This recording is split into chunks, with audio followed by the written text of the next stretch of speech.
afternoon, ladies and gentlemen, boys and girls. It is I, C+Hero, the hero Vtuber in the making, and happy Friday, November the 7th, 2025. How you guys are all doing? The first Friday of the brand new month, the month of Turkey. Well, at least here in the States. But good evening to you, Charmander Anime and Johan Ramos. How you guys both are doing? Glad to see you guys here. How are you guys all, both of you doing? I hope you guys have a lovely Friday afternoon, evening, or maybe it's already a Saturday morning for you. And to that, good morning to you guys, whoever live on the other side of the world. But how are you guys all doing? So, I just got back home and got myself a brand new eyeglasses because my old one that I was using up until now, apparently it's too strong for my current eyesight, and my eyesight have improved since the last time I got my glasses changed. So now I'm actually using a new eyeglasses. Pretty good. I'm doing great. I finished the first season of One Piece, only 13 more to go. Oh, you just finished the first season of One Piece, so you entered the Grand Line, did you? You entered the Grand Line arc. By the way, actually speaking of One Piece, yesterday I was actually rewatching an old One Piece filler arc, and I was watching the one about the Warship Island arc, which is where they meet the character Apisu. What do you think of that story arc, Charmed Anime, where they meet the girl Apisu and, you know, go on a venture to find the Millennial Dragon's nest? What do you think about that little story arc? I know that was considered to be a filler arc, but I think that filler arc has holds some of the most memorable moments and a very wholesome moment in the early One Piece, you know? I really love that filler arc. It is like my personal favorite for One Piece. But what do you think of it? I'm sure you all saw it, Charmed Anime. I want to know your opinion about it, if you have any. But yeah, so I got my new eyeglasses because, like I said, my old one, it doesn't work my current eyesight, apparently. My eyesight have improved since the last time I went to an eye doctor. So, now I got my new glasses, and I feel pretty good. Nothing changed, can see things a little more clearly now. And I'm probably gonna get used to it. I think Uppies is cute, but her name is so funny, it's literally Uppies. Yeah, that is true. You know, funny enough, some of the manga creators named their character after a certain thing. I know, like, you know, Akira Toriyama, the former mangaka for Dragon Ball series, he named all of his character after a name of a food, a dish, a alcoholic beverage, or even a clothes. Like, do you guys... have you wondered why Trunk is named Trunks? Because it's referring to the Trunks pants, the underwear? Like, I have no idea why, but like, yeah, it's true. Uppies is literally sound Uppies. It's literally sound like that. Uppies was a good character. Yeah, I agree. Uppies was a fun character, you know. I love her in a relationship with Grandpa Ryu, you know. Speaking of Grandpa Ryu, last time in Pokemon Legends ZA, I was so shocked of Mega Drampa. I still need to make a YouTube short of my reaction to Mega Drampa. I'll do it like later maybe. But yeah, that Mega Drampa really surprised me. Like, it really shocked me, you know.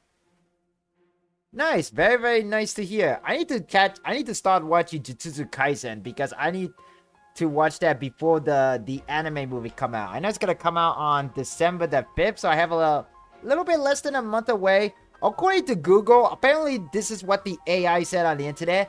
It will take me about like 12.5 hours, including the movie which is the prequel to the anime series, to complete the entire anime Jujutsu Kaisen. 48 episodes and one movie. It will take me about a little over 12 hours and 30 minutes. 12.5 hours to complete the whole anime in one day. I don't know if that's correct numerically, but yeah, it's gonna take a while. Definitely gonna be watching a couple episodes each day, every week, and hopefully you know, completed by before the movie comes out. I will definitely gonna buy the ticket as the time of the release date come closer and closer. Speaking of which, when is December the 5th anyway? What day does lie on? It's on lie on a Friday. Okay, so I guess my wife and I gotta go watch it on December the 7th on Sunday then. That's like the only good time for us to go and see a movie together. I'm looking forward for Zootopia 2 movie this month and FNAF 2 movie next month. Yeah, I also heard that some people got invited to a secret FNAF party and MatPat was there. And he actually brought a special guest, which was Toy Bonnie from the movie, like literal Toy Bonnie from movie. I wonder if it was somebody in the suit or it was literally, animatronic controlled by somebody remotely. That would be actually kind of cool, though. Although practically, I wonder how this gonna work for like a practical effect. That would be really cool, actually. The toy model of the FNAF model, they're literally like actual like toy model that you control remotely.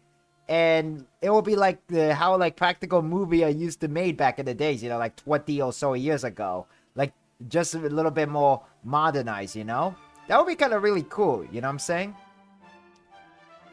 But yeah, Zootopia 2, I haven't watched the full version of the original Zootopia movie. I guess I'll check it out on Disney Plus, but I don't know if I'll go see Zootopia 2 at a movie theater, Going to the movie is just now expensive, It's just so expensive nowadays.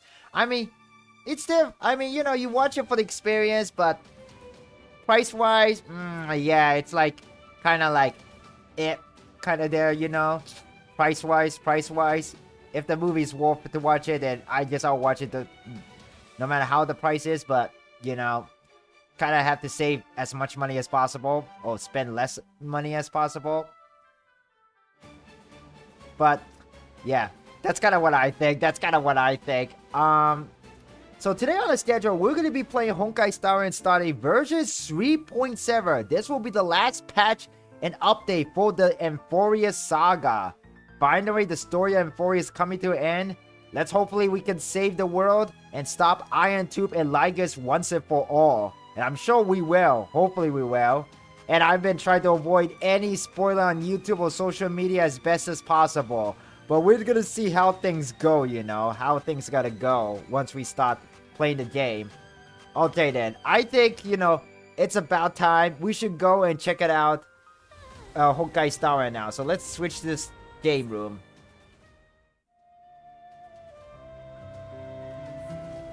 Okay then. And okay, we're kind of already on the Ghost of Yote here. It's been a while I played Ghost of Yote too. I will definitely gotta catch up on Ghost of Yote. Hot take, Amphoreus on way too long. I mean, yeah, it is kind of a bit longer. I would say it's much longer than Penacony. I would say that much. But Honkai Star Rail has really heavily utilized story a lot, When it comes to event and gameplay, I think it's kind of downgraded a bit. But what can you say, It's a team building game, What can I say? Alright, let me just turn up the Spotify music. Hang on just for a moment. There we go. And bada ba, bada bing, bada boom. Alright then, here we go. We're gonna enter Honkai Star Rail and finally end the story of Amphoreus once and for all. And the last time in Amphoreus, well, a lot have happened, but we know that Cyrene got her new form. That's all we know so far. That's the premise. Cyrene got a new form. Cyrene got a new form. And also, the opening of the game also got updated too. They're really going all out on this update, They even added like the story so far feature that improved. Now you can like rewatch older cutscene from the older patches, which is really nice. Hopefully the end of Amphoreus will be worth the long journey. Hopefully, Johan, hopefully. I doubt that we'll complete the entire story tonight, but I will be streaming Honkai Star Rail now often since the latest patch came out, And we're definitely gonna try to do like a gacha poo for Honkai Star Rail next week, a dedicated stream for a gacha poo, because I know who I want to poo for this patch. But I won't say who it is, at least for this week or today. Rather, but we will do a single tenpu by near the end of the stream before the stream ends today or tonight. Gotta pick up my Stella Jade, and let's see now. We also gotta pick up that, and also one more thing. There's actually a extra code that I found out, but I will pick that up, and I cannot pick up the assignment yet. So, all right then. I think it's time. We go. Alright, let's view the story cap so far. As I bid farewell to high ceilings at the vortex of Genesis, I noticed something strange about the time core flame. and was immediately dragged into the Memoria tide of oblivion by Evernight. She was once the hidden power that March manifested by sacrificing all of her memories. Yet now, she harbors other secret intentions in her heart. In other words, she's gonna rule Meanwhile, Amphoreus. Dan Heng warped back to the Express via a spirit warp jump, only to discover a memo snatcher invasion. Everyone then realized that the Remembrance's forces had already permeated Amphoreus and blocked outside intervention. To establish contact with me, Dan Heng was determined to return to Amphoreus immediately. After waking up in the false trailblaze, I managed to escape with help from Cyrene and Sunday. Unfortunately, Evernight held absolute control, causing me to fall into the Memoria tide once again. However, Black Swan took this opportunity to quietly approach Evernight. Black Swan is awesome, by the way. Amphoreus and beckoned the heroic spirit of Finan with divine blood. The destruction descending from the sky pierced through the memory zone and discovered the most hidden corner of the world. In pursuit of Evernight, Dan Heng arrived at the charred remnants of the Grove of Epiphany. In the grove, where memories became disjointed, Dan Heng received help from Dan Feng within his memories and completed his farewell to the past. That whole moment with In the final Jianzhao moments, gang, the Earth you know, demigod Dan Terravox Heng's old friend was entrusted so all wholesome, man. duty, And clearly we get to see authority Amelie as Jing Liu to again. Dan Heng. With this newfound strength, Dan Heng found me within the Memoria tide. We entered the nameless Titan's great tomb and discovered its secret. An ugly dragon, Across that's the secret. 30 million cycles of eternal recurrence, every incarnation of Cyrene had come here, offering herself to the Remembrance. With Black Swan's help, we found Evernight in the depths of the Great Tomb. When all seemed lost, Evernight was captured by March's camera and trapped within the memory maze of Ides Elysiae. After several lengthy conversations, March and Evernight reached an agreement. Evernight returned March's memories, and March finally returned to our side. Hooray! With every condition for the Era Nova fulfilled, we returned to the depths of the Great Tomb and initiated the final Era Nova ceremony. And that's the recap. Story recap ended. Head to the designated location, immediate start mission. Yes, please. Very nice, very nice. This feature has been already existed since certain update. I don't remember when. And is that Cyrene? She looks very different. I wonder why. Let's talk to her. As Cypher, I guess.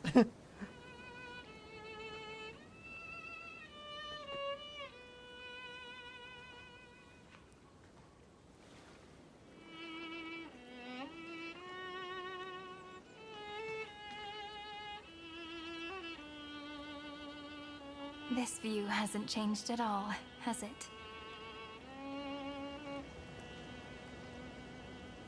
The hometown in your memories never changes, but when you return to your senses, you realize that fate has already stolen the time away.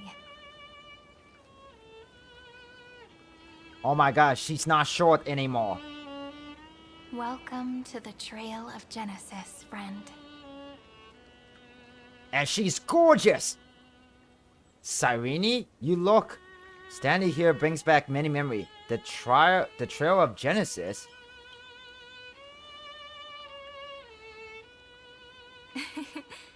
Seems like the weight of memories from 30 million cycles really made me grow up. Yeah, you're really grown up. very well. Let's just say that But much. if I keep growing, I might be taller than you, right? Then Not I'm really exactly, looking forward to actually. that. Now that I look at it.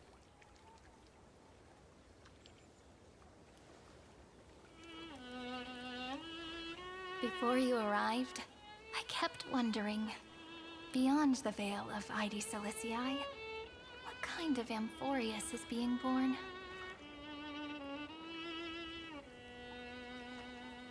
I can see fragments of it when I close my eyes.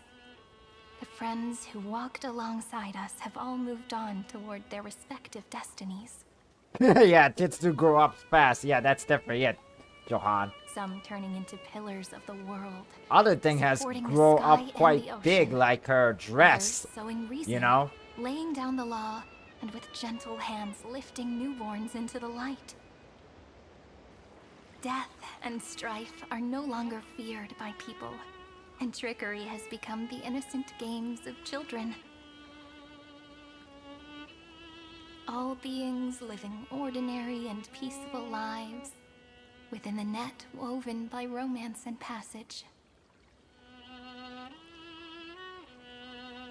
There's no black tide, no flame chase, and no destruction. The world on the other side of the sea is one bathed in sunlight.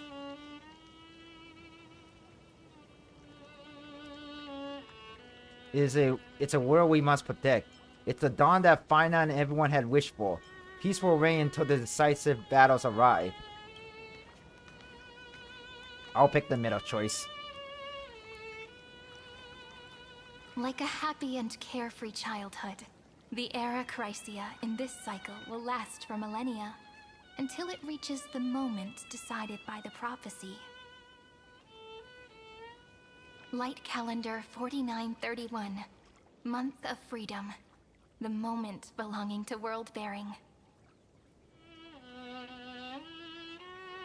Are you ready to answer the call? Oh, of the her world, ribbon on her friend? wrist, it's shape of Amphoreus.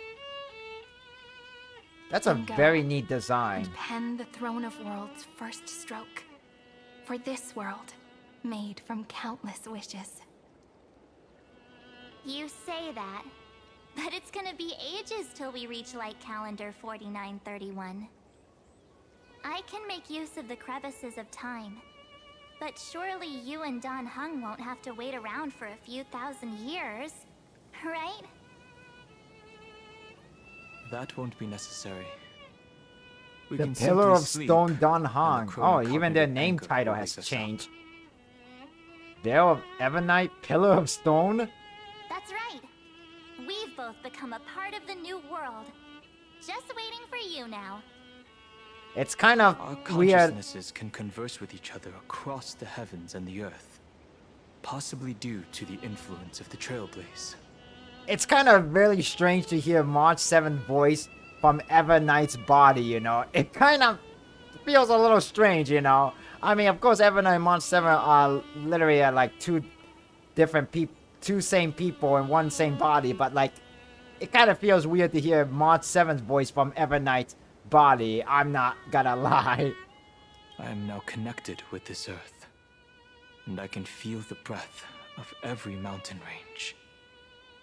Trailblazer always I did a see new that the path, not tallest exactly like among a them new is look named per se. Akama, and the form of the holy city is already taking shape. In other words, your stage is almost set.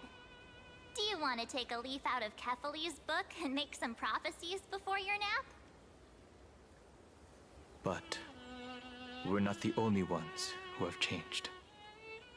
The chronocognitive anchor just transmitted a message stating that Iron Tomb has reacted to the Aranova.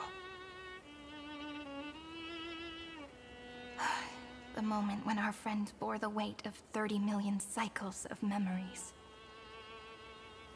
Was probably also when the scepter devoured 30 million cycles of destruction. It's bound to happen, and I've long prepared for that. We can't wait any longer. We must stop Iron 2. It's time to take over the burden that Finon has been carrying. You know, you don't have to shoulder this world all on your own. After someone boards the Express, the word alone ceases to exist. So, as we reach the end of time, no one will be left to face it alone. Don Hung and I came here to specifically tell you that. Remember, this world is not a burden you bear alone. It's a journey we trailblaze together, alongside all of the Express. Yeah, that is right. I know. Thank you, my good friend. No need to remind me. You are always in my mind. Seriously, can you let me be the protagonist for once? Alright. I'll just choose the lighter It's time tone. for Don Hung and me to go have a super long nap. Look after this world for us.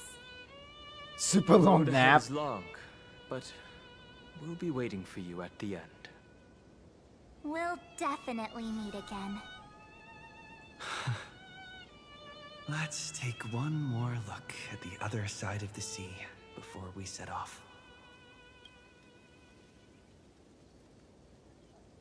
Ides Elysiae is so quiet.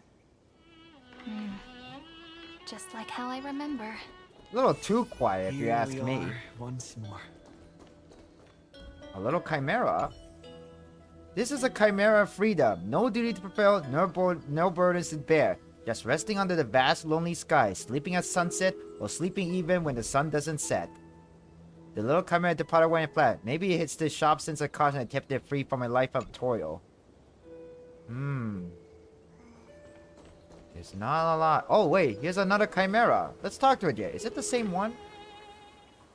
It's a little chimera. Maybe you run into it somewhere before. What an adorable chimera! It deserves a really sweet name. Any ideas?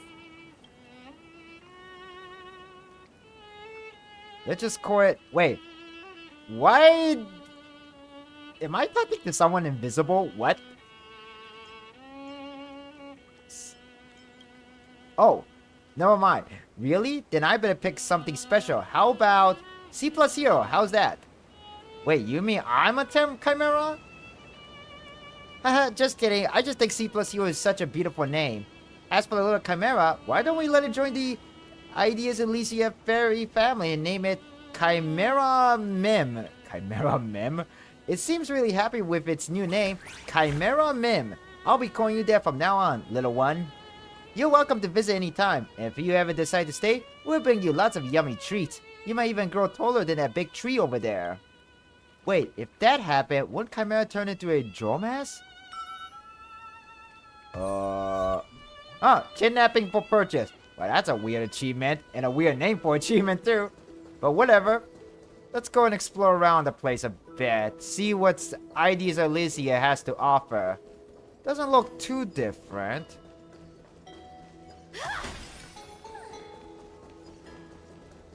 I mean, it doesn't look anything too different around here. But we do gotta have to go to the sea and check things out. Is there anything interesting here? Oh. The wind chime sings a lovely tune. Other than that, nothing. Hold up, what's that? A tiny wooden hut is buckling on the massive wave. Something huge just appeared on top. Why is there a Dromass here of all places? The wind chimes are ringing. Just like heartbeats. It's so romantic. That was so random with the Dromass appearing out of nowhere. Don't panic, it's just a little spell of mine. I tried summoning a creature for the book. It won't hurt you and her hut sturdier than it looks. Alright, there's still a bit of a leftover magic in the chime. Next time you walk by C+Hero, you should give it a try. Okay. The chime makes a pleasant sound here. Instead of drawing somebody Janice Steed this time. Could it be a Trojan host? Maybe there's a monster inside, ready to invade this peaceful village. Almost as if replying to your suspicion, the wooden horse creak open. Its hollow chest has nothing inside. Okay, that's just weird. Let's try something else. The chime makes a pleasant sound again, and this time a cuddly baby seal pops out. Looks like the chime magic is limited. The more you use it, the weaker it gets. Maybe next time it won't work at all. Oh no. Okay. Awoo! Oh, it's Chimera Man. And we get the Jingle Bell. Jingle Bell, Christmas, Batman's Bell, Robin lays an egg. Alright, let's see. Oh, there's actually people here. Alright, there is people here. Let's talk to you. Fine, you once said you wanted to leave Ides Elysiae and explore the wider world. How's that going? There are still a few things I haven't figured out.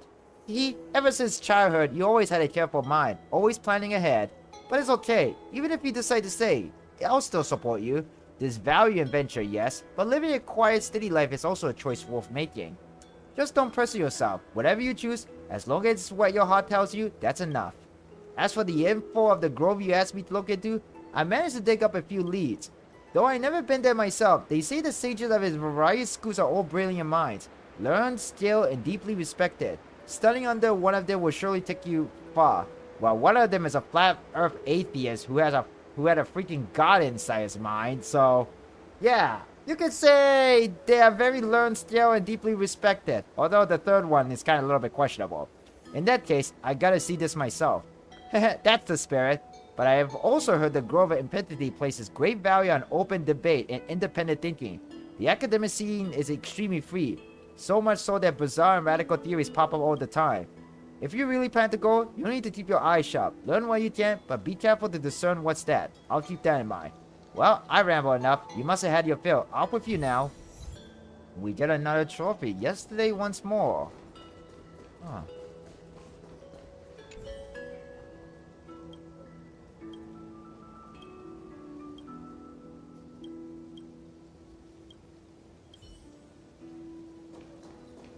Let's talk to you, sir. What do you got to say? Robin laid the egg, the Batmobile lost the wheel, and Joker got away. Hey! There's no trick to looking after crops. Just have to have patience. Oh, let's talk. Oh, wait, no. Sure to be good. There's No. no trick to Why am looking I always picking the wrong chair? I want to talk to you for finance memory. Wait, huh? What am I doing? I guess I did. Okay, there we go. Fine on, you brat. You're finally back. Skipping out on chores again? Where did you go? Me? I was just out back in the warehouse. Messing with those ancient treasure from the Chrysos War again? Want you? Be honest, that little clay jar you're so obsessed with? I bet it's just Pistol, Granddad's old pickle crock. Let's not argue over that now, Dad. What I wanted to say is, I pack up my bags. Oh.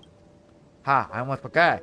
Kid, you're quick on your feet, just like me. Your mom still doesn't believe it. When are you leaving? Your mother and I will see you off. At the lucid hour of the day after tomorrow. You don't have to send me up. It's too early, and the field work never ends. I'll be fine on my own. Really. Alright, have it your way. This is Burger King, kid. Not long ago, you couldn't even lift a hoe, and now you're off to Castrom Kremnos to train with a sword.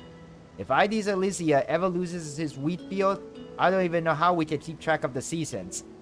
Haha, I'm afraid I won't be around to help you and Mom harvest for a long while.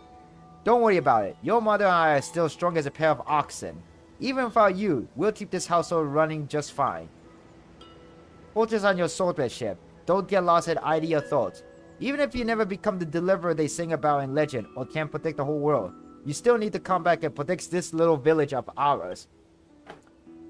How many times do I have to say it? I'm not cut out to be some deliverer. That's Finance Dad.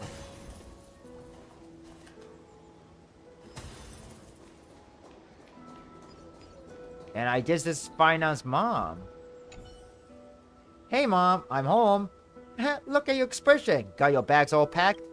Can't hide anything from you, huh? Yeah, I'm all set. Heading out the day after tomorrow.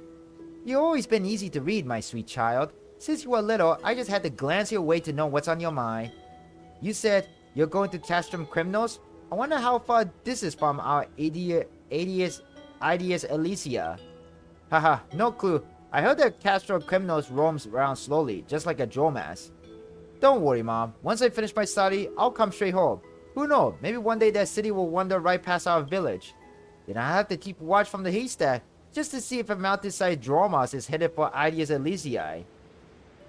When that day comes, your dad and I will fire up the stove, get a feast ready. We'll see the golden field, the kitchen smoke curling, and know you're home. Even without the smoke, I always know where home is. I know these wheat fields better than anyone, except Dad, maybe. When I get back, I want honey sun cake with smoked venison and olive juice. Knew you say that, and if you make any friends, bring them home. The whole village will throw a proper feast to welcome them. You got it. I can't help wondering the people I'll meet out there. I believe in you. You'll definitely find kind, sincere people to walk beside you. Just remember to treat them with the same kindness. Never let their hearts go cold or hope turn sour, okay? I won't. Mom, I won't let anyone down. Not them, not you, and not Dad. That's sweet. That is so sweet. And since you remind me to drink water, Johan Ramos. Alright, let's talk to this last guy. Gaba the Hunter. Fine on. Good timing. Have you seen Pistol around? Did Pistol tick you off again? You bet. His teacher Tame Naughty said the little rascal been skipping class lately. I was about to have a real talk with him, but to my surprise, he vanished first thing this morning. Must have known what was coming and ran off. He might be over the granny. I haven't seen him today. No problem. I'll keep looking. Not heading to the woods today anyway. You think he can outroute me? That little scamp. If only he were half as easy to deal with you as you. You guys set a date to head out yet? I cut off some fat rabbits the other day and they're all killed and ready. Make sure you swung by to grab them before you leave. I haven't made up my mind yet. It'll probably be soon. Haha, alright. Once you pick a date, let me know. I'll walk you to the ferry myself. If you ask me, I say young folks should go out there and see the world themselves. It's gotta be better than staying stuck here forever. And when you get tired, just come home. The smoke of the village always rises earlier than Aquilia. Go on then. I've got a certain brat to hunt down myself. Okay. Somebody's in trouble. And garment maker's here. And there's also a memory thing. Oh, this thing. Let's check this out before we interact with the main story. Evernight. Fancy meeting you, brave little trailblazing Greybird. Oh, this is Evernight. Not March 7, but Evernight. You're still here? Evernight is back again? The memory is talking to me? Surprised are you? The gentle breezer Adias Elysia shouldn't have pulled your heartstrings so taut. Relax. Don't forget, I already fulfilled my promise and regress into the eternal night. Our meeting now and the words I'm about to share are fragments of farewell that I left behind in advance. What an unexpected plan. What a mysterious lady. How would a memory know my reaction? What do you think? The Ansrava in Piochar Ansrava might actually mean without a mission? Thinking back to our brief yet lingering encounters, how weary you are of me. We even had the time for a proper farewell. We never even had the time for a proper farewell, did we? That can't be helped. The role I play isn't exactly likable. If I left without saying goodbye, wouldn't you hold a grudge against me forever? So for one final time, I decided to stir up a few of your pleasant memories. Think back to when you left Ideas Elysia, back to the beginning of the flame chase. Your journey has been exceptionally smooth. After all, the people of the flame chase journey believe in the prophecy of Onyx and were convinced a deliverer from beyond the sky will descend upon Amphoreus. Did you deliberately leak that to them? Did Onyx find out then? Exactly. They don't know of your name. Know the true starry sky. March 7 wish wasn't just about helping you break through the ultimate protocol. She hoped your journey will go smoothly. What I did was merely lend a hand. At least that Imperator made the right call, don't you think? Even if you hadn't done all that. Why not just accept my kindness, plain and simple? You see, I never forgot March 7's wish to protect you. She knows I'm holding her as my trump card, and I know just as well that you all are hers. You and Don Han, you've given March 7th memories that are truly one of a kind. If she was placed on the opposite side of a steal from you two, she would choose you both without a moment's hesitation. So I'll leave you with a question. What if one day, March 7 wants to have a path completely different from yours? Will you choose her or your own path? Hey, oh, no. Oh, dang it, I didn't see the other choices. I accidentally just clicked it without thinking. No need to rush for an answer. And certainly no need to rack your brain for Evernight before you. This is merely a lingering shard of memory I left behind the departing. I've always been lurking behind the dark torrents of remembrance, watching all of you, observing your trailblaze as you progress. Keep your answer hidden in your heart until the day that question truly arrives. Who knows? Perhaps by then, your answer will have changed from what it is right now. No matter what, March 7 loves you all, so don't let her wishes be in vain. Alright, that's the last farewell. Now welcome a true oblivion, will you? The memory shot of Evernight fades away completely, as if it had never appeared here. Older remains the gentle sea breeze Adius. Okay, I can't say that word anymore. What the fudge? Adius Elysiae in the endless sunset. Suddenly, you feel an 18 longing for your home and for March 7th voice. And we got an achievement for that. The scent of the black tide is now completely calm. At last, the starting point of 30 million cycles is finally welcomed. Its first end. And the final end, right? I can't hear his voice. There are no flowers there that bloom for him. Nor is there a star that is his. Finan is the only one who didn't reach the new world. What? He gave everything to obtain this momentary please. Trust in him. We'll meet again for sure. Fina await us inside Iron Tomb. Look, the golden light that shone upon the grove still meanders between heaven and earth, like the prophecies of Amphoreus. It has to be a sign he left behind. It points towards the destruction and the deepest night. Do you still remember what I asked you at this exact spot the last time we set off? Friend, are you ready to become a hero? You were still burdened by the weight of world-bearing back then, still unsure of the role you were meant to play. But now, everyone has already given you the answer. The heroes of legends were just at the right place at the right time when the world needed a hero. Just like how your arrival kickstarted Amphoreus' fate once more. A person's personality is their destiny. Together, we'll all make it to the best possible ending. Let's hopefully it's the best possible ending. Best. Those are such beautiful words. Thank you, friend. I was also trying to cheer myself up with what I said. After all, before we truly compose the end of this story, I must also pluck up the courage to head off with you.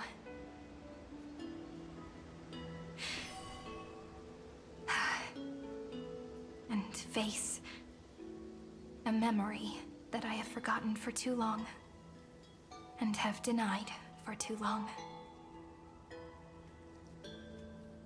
Here we go.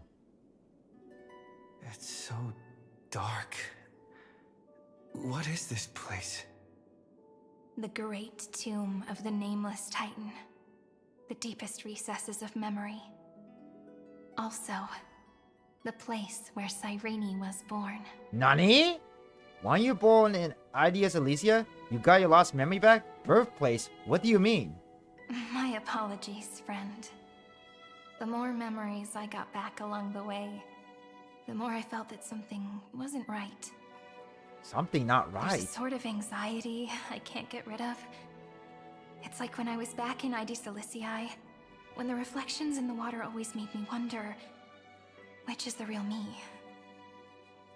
The one reflected in the water, or the one standing on the shore? But I finally get it now. Look, friend. The words on that wall are That the one answer. reminds her of Rita one from Power Ranger? One, Actually, yeah, that's a good point. It does kind of look like the three, one that Rita used from Power Ranger. 5, 6, 7. Do, re, mi, fa, sol, la, ti. That rhymeless tune is the lullaby of little fairies. As always, I'll read this book to you. That way it won't just be Cyrene's memories alone.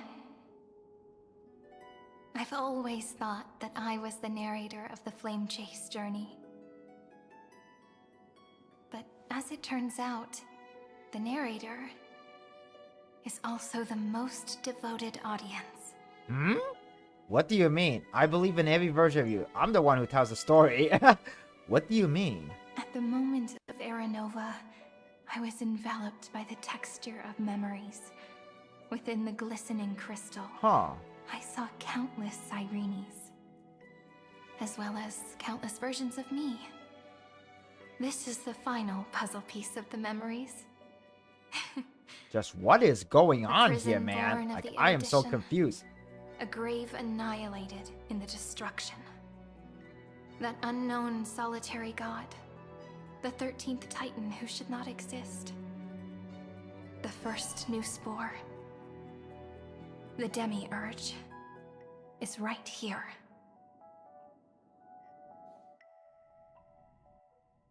And we playing as Himeko, currently beyond the sky. The interrogation records have been submitted. Jing Yuan! Oh, we're hearing According voice to the of 10 Lords' Sayu. decree, Jing It's Liu been a and while. Liu shall continue to Welcome be back, detained Sayu. in Shu Ling. But you, Merlin's Claw, have been reluctant to end the transmission. Do you wish to reminisce with us? Or is there something else on your mind that you're just desperate to get out? You're quite calm, Jing Yuan. Fei The Xiao! Alliance She's only actually authorized back the here Lost to be too. deployed for this Iron Tomb operation. They say the Seer strategist's wisdom shines like a beacon. So why can't you see things clearly now? Look who's talking. I didn't vote against it, did I? But with enemies all around us, even a child knows the Marshal needs to keep a few Yao Sanjo ships in Guang. reserve. Who's Just in Yao case. Guang? I wonder if she's gonna be a Whoever playable volunteers character in the first is the future. Marshal's pick. Maybe If in you had to version ask, I'd say this 4.0. outcome plays right into Jing Yuan's hands. Like it or not, there's no way we're letting the Lawfu take the lead in this battle. Wow, Oh is it just me or my. this is turning into some kind of Merlin's Claw. competition? Are you afraid the Law Fu might steal the Yao Qing's glory? Yeah, this is literally becoming into a This competition. is no laughing matter. Between the Stellaron crisis and the War Dance ceremony, though the chaos has settled, rumors and speculation are only growing by the day. With Elder Huaiyan around, those with ulterior motives won't be able to stir up any trouble. But once the Lawfu gets their hands on the golden blood, it'll be a whole different story. With the kind of person Jing Liu is, and her connection to you, I don't need to spell it out. There are countless ways this could be spun into something bigger. You're overthinking it, General Fei Xiao. When I volunteered for this task, I never expected unanimous support from the Alliance anyway. The Lawfu will seize the Golden Blood and redeem itself. That'll be our first win. Then we'll leverage this Golden Blood in the negotiations. Our second win. These two wins for the Lawfu will make all three of us happy. And that'll be our third win. What are you up to, Look, Sayu? If this were a Skyfaring Commission... They're talking bill, about golden we'd be rolling blood in and money, wouldn't we? everything. Are they referring to Iron Tube? Or Maybe the Amphoreus? Divine Foresight should change his name to the Optimistic General instead.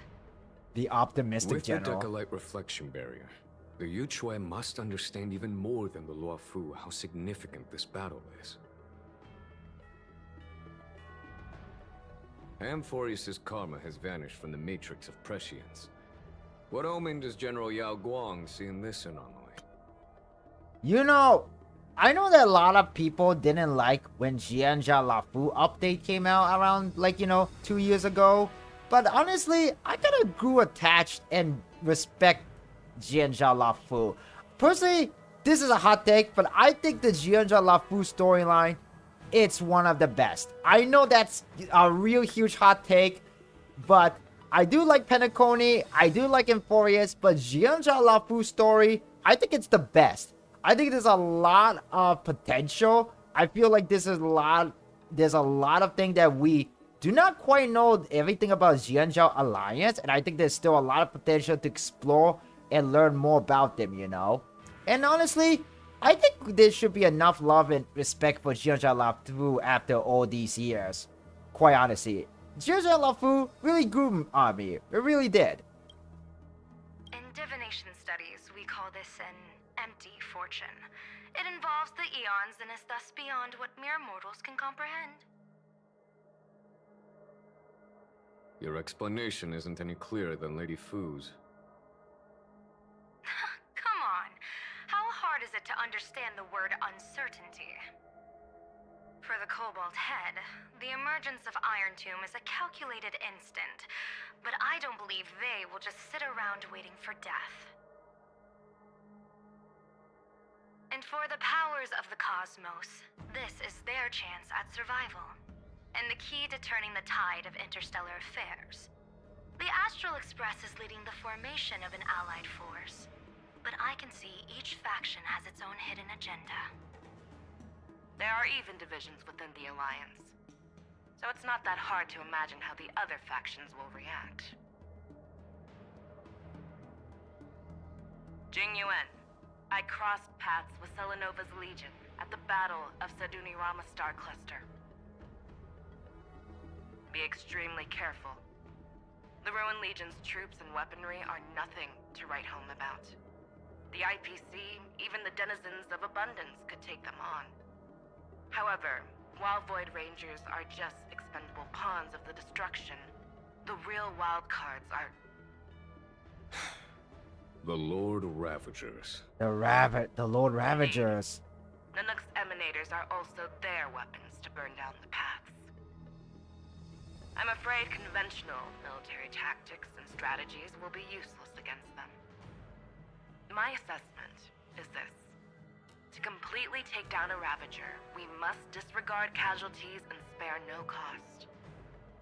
My only fear is one wrong move, and the Lawfu will fall into Ventilia's trap again, inching ever closer to destruction. Doubt is exactly the demon she wants to plant in our hearts. Do you still remember the beginning of the Alliance Oath? To save future generations from war and bloody dispute. The Rainbow's arrows have always aimed at any force that threatens the cosmos. Now that the Trailblaze walks alongside us, the Cloud Knights shall keep their oath as they have from the beginning. I just hope those on the front line will remain safe.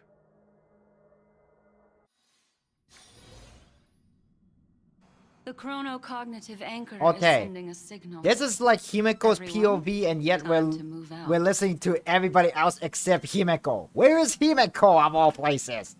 The cognitive anchor is sending a signal. Everyone, time to move out. But at least we get to see Black Swan, Madame Hertha, and also Sunday Well too, I guess. Did he and the others make it? Let me go over the plan one more time just in case. You'll enter Amphoreus, reunite with your 3 separated companions, and try to locate Iron Tomb from within the world. Who are you taking with you? The fate of the universe hangs in the balance. We can't afford any slip-ups. I suggest everyone, except Pom-Pom, join the fight. Wait, why not Pom-Pom join the fight? I'm pretty sure Pom-Pom is actually really Akavili in disguise, you know? He probably has or Pom-Pom has the power of equal to an Eon. I'm pretty sure he will be fine if he joins the fight. We do need to be prepared for all possible contingencies. I have no objection to this. I'll do whatever I can. Meanwhile, Screwy and I will continue attacking the Demiurge Matrix. That is, the Sister's kernel from the outside. With our 2-pronged attack, we'll turn this hunk of metal into scrap for sure. Now we just wait for those 2 to get back.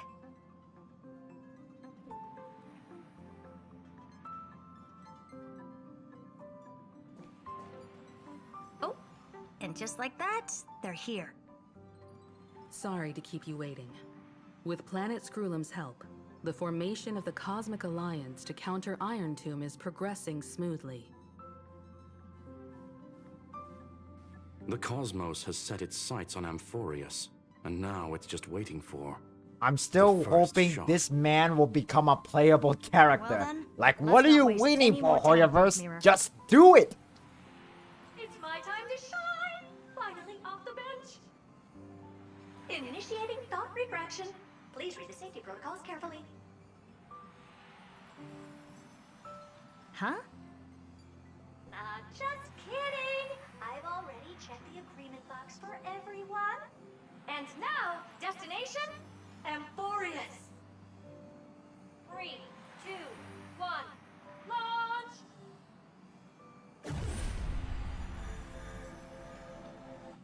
And we're entering Amphoreus.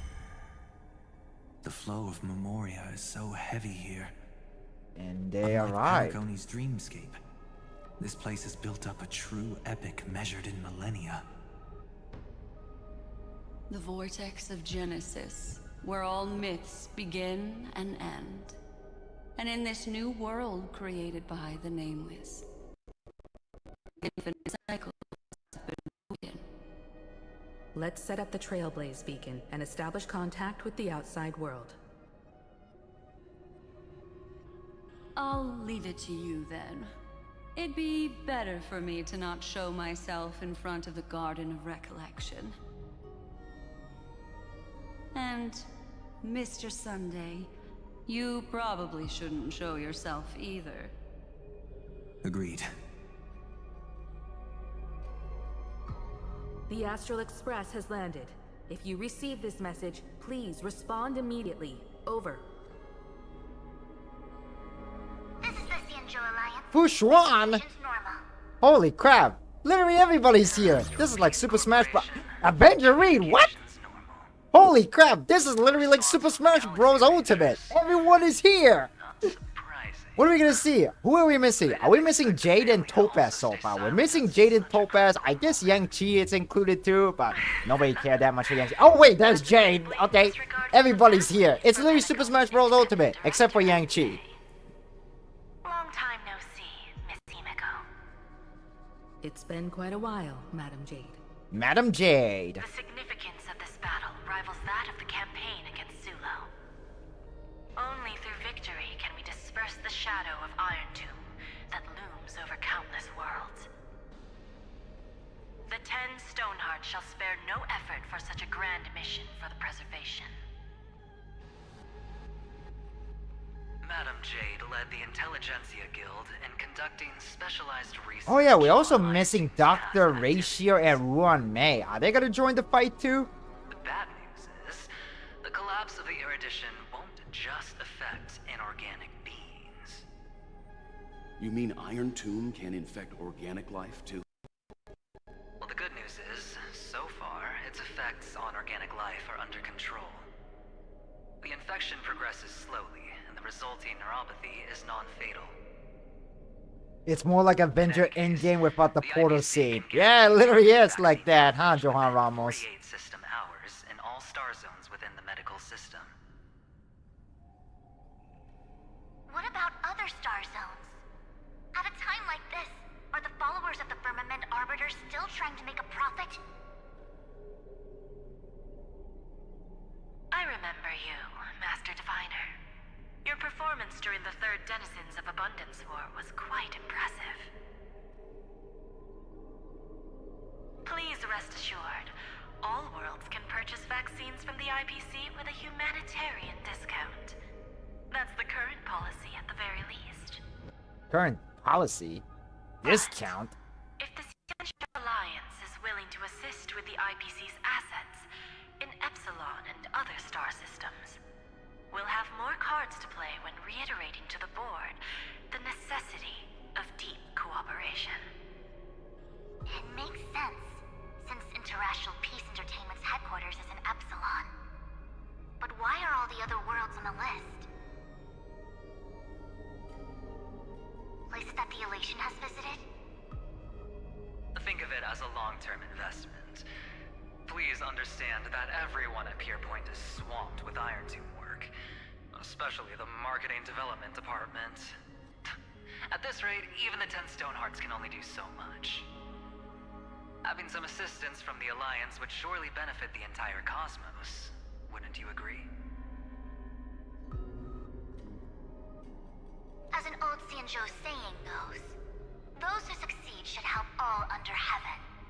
Your proposal must be decided on by the 7 Arbiter Generals. I'm just here to relay the message. In times of crisis, the Lawfu will not hesitate to help those in need. However, the prerequisite is that the IPC must unconditionally assist the Alliance with emergency rescue operations in the disaster area. Of course. In the name of preservation, all for the Amber Lord. Thank you all for your selfless dedication.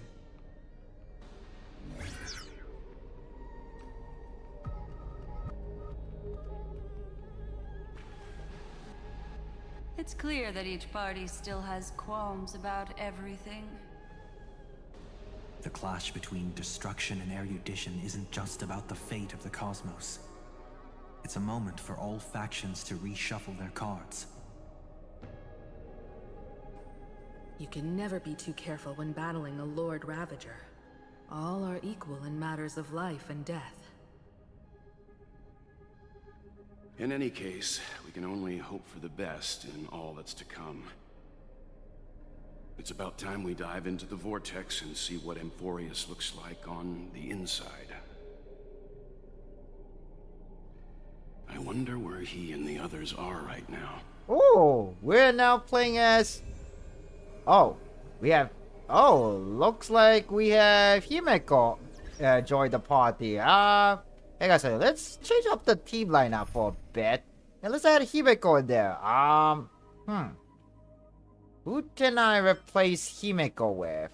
That's the question. I don't even have Madame Herta or even my regular Herta is not fully built. I mean, she's level 70, but you know what? Hey guys, I will replace with... Yeah, I'm just gonna go with this.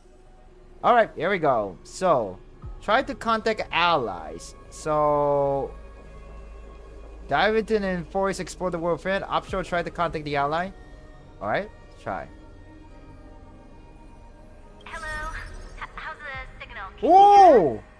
Oh, okay, I forgot about the Bellabog gang. Bronya, Zile, Saval, and Bronya? Topaz. Miss Serval? What a surprise. It's been a while. We've already heard from Miss Topaz about the Iron Tomb operation. She made a special trip to deliver the vaccine to Bellabog. Everybody getting vaccinated. Remember, guys, it is the middle of the cold and flu season, so make sure you get your flu shot too. Is everything going smoothly? Don't worry, we're still following the plan step by step. How's the situation in Bellabog? Guerrillo 6 is located on the outskirts of the preservation barricade.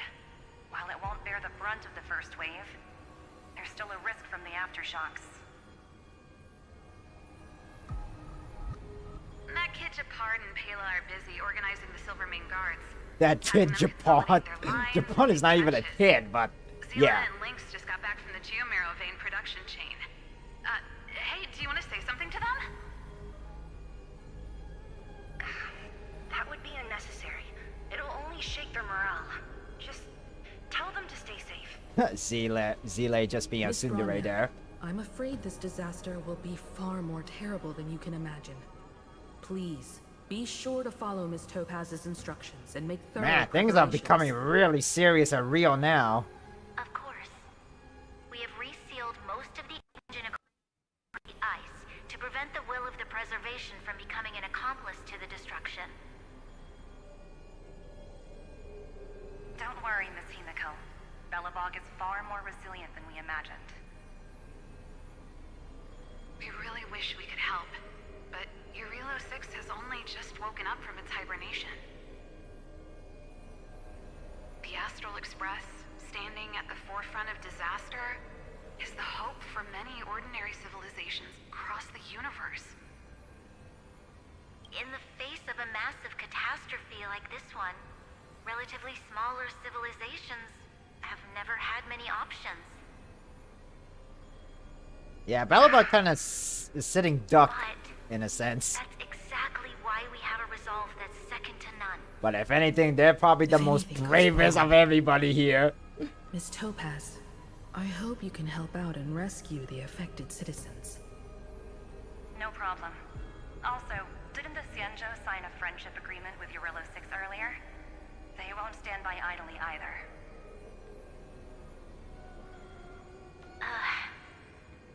I appreciate your kindness, everyone. But Eurillo 6 is our home. We will defend it to our last breath until the last Velabogian falls. Miss Branya. May all civilizations that have made it this far on their own strength weather this crisis together.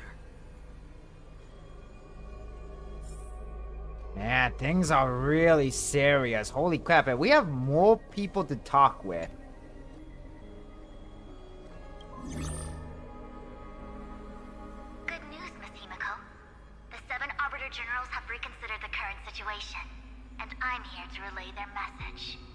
Officially, the Alliance's combat forces will still be limited to the Luofu, but the Yaoqing has also been deployed in the surrounding war zone as a contingency. Words cannot express our gratitude. Getting the Hunt to agree on sending troops must have taken quite some effort from General Jing Yuan. Man, Sayu is working overtime, man. He isn't paying enough. Considers the Express an important ally. We also have no intention of hiding the fact that there is indeed something the Xianzhou seeks from this Iron Tomb operation. But this time, the Marshal herself decided to send out troops. With a formidable enemy before us, the Alliance has no reason to back down, nor will we be content to take a back seat. If we can stand together with civilizations across the universe to overcome this crisis, then we must do so, even at the cost of our own lives. The Alliance truly embodies the principle of righteousness. It's fortunate that the cosmos has great heroes like you. You're too kind. As for that Jade Abacus of Allying Oath, you can save it for when you're in more dire need. Alright, and we have like 3 more to go. The IPC. I regret to inform you, Miss Himiko, that even the Strategic Investment Department is constrained when it comes to the Iron Tomb issue.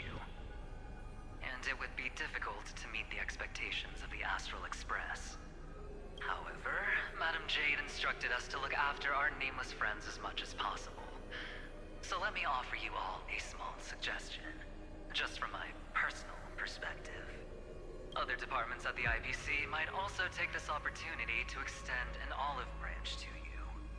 When that time comes, I hope the Astral Express will remember that the 10 Stonehearts were willing to stand with the Trailblaze, even though we were in a difficult position. And more importantly, we were the only ones willing to do so. Sounds like a threat, doesn't it? But trust me, every word comes straight from the heart. Has the internal conflict within the IPC really gotten this bad? Everyone knows about the bad blood between Diamond and Oswaldo. At least until now, they've had an uneasy truce. Oswaldo? Until the Lord Ravager Archforger caught the board's attention. I'll leave it at that, as it's confidential information. Hope you can understand. Everything to them is business. I understand. Our immediate priority is to address the Iron Tomb crisis. Let's hope for success from the start. This might help ease everyone's pressing concerns.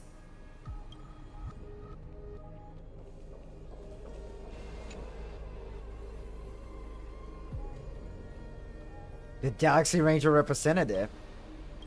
No response for the cognitive anchor. Of course, we would never know the Ranger's comings and goings. Oh, were we trying to counter with Boot Hill? Huh. Wonder if Boot Hill and Rapper will even join the fight. The family. Miss Himiko, is that you? Robin? Yes. And you are Miss Robin. Yes. I apologize for not being able to respond during the meeting earlier. And even now I can only appear in disguise. On behalf of the Penaconian family branch, I extend my sincerest apologies to everyone. We tried to request aid from the family. We essentially received no response. I've heard about the internal conflicts within the family. Miss Robin, there's no need to apologize. Every bit of strength is precious at this moment. Thank you for understanding. The good news is, since you're one of the shareholders of Penacony, the family heads have agreed to allow me to lead all Astonian tuners to the front lines. My charitable foundation will also do as much as possible to provide support in this battle. They'll ensure that proper arrangements are provided for those wounded on the front lines, and for residents in affected areas. Miss Robin, I'm beyond moved by your spirit of self-sacrifice. The Astral Express would also like to make a promise that we won't leave any companion behind. Nobody will be left behind. And now it is time to delve into Amphoreus and explore the world within. Let's go to Okama.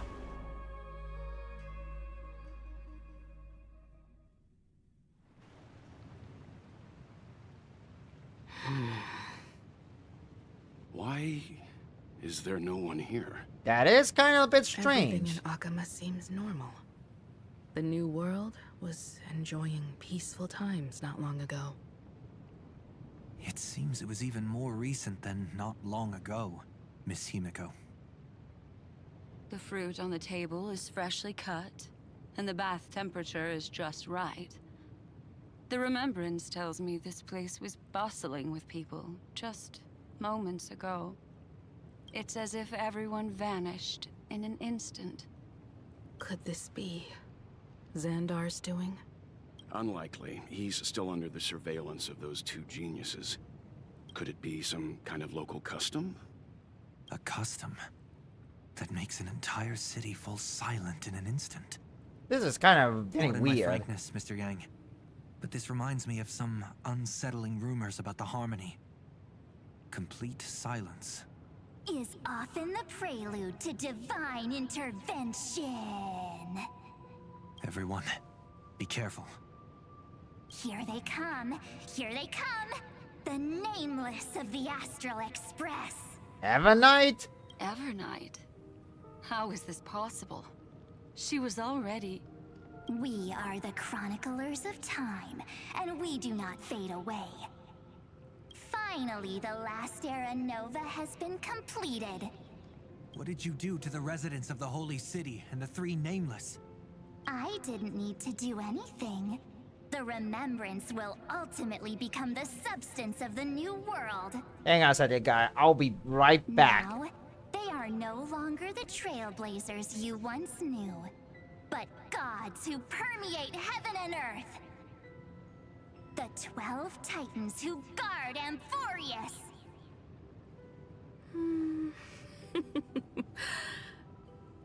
Stop fooling around, March. Come on out. What? Oh. I practiced so long for this. Oh, it was just March 7th rolling railways, around? Gee, March 7th. Embarrassing. You've obviously been learning from the theatrical culture in Amphoreus. Wow, March 7th. You were literally just trolling us all this time? I'd prefer our reunion to be a bit more casual and laid back. As expected, I can't hide anything from Himeko and Mr. Yang. Well, long time no see. Guess I'm back? We should be the ones to say that. Sorry for keeping you waiting. So, these jellyfish are the Titan's power? They're just tiny manifestations of the Veil of Evernight, used for scouting and communication. If I went all out, I could summon way more of them. Thanks to him, we all turned into Titans in the new world. Sure, we can take on humanoid forms, but it feels off. How intriguing. So what does he look like now? I kind of look the same. It can't be a raccoon with a baseball bat, I suppose. I can Please explain. don't add weird stuff to Amphoreus' lore. Just go see it with your own eyes. Follow the prophecy's guidance and come to Dawn Cloud. He looks way more majestic now than he used to. So we're gonna head to Dawn Cloud? Oh, there are more people here. Unbelievable. All the residents of the Holy City have gathered here. Oh, so this is where everybody This went isn't to. just a gathering. It's a pilgrimage. The people's expressions are resolute, devout, as if waiting for a miracle to descend. That colossal deity is him. He has become the pillar of the world. I literally became a giant statue. Surprisingly authentic. Being this serious is quite unlike his usual style. What do you mean by my usual Those style? people didn't disappear. Instead, they've answered the call of the prophecy and come to witness his awakening. Our good buddy now bears the weight of the entire world, and every breath they take is intertwined with Amphoreus' destiny. Awakening? Has he fallen into slumber? Yeah. After all, with such a huge time dilation between inside and outside the scepter, this was the only way we could wait for everyone. Time watches over yesterday. Earth guards today. And when the Trailblaze steps into Amphoreus once more, the slumbering deliverer shall awaken. And then, bring the prophecy of tomorrow to this world. Come on, everyone. Let's get closer to him. Watch how the world-bearing prophecy changes this world.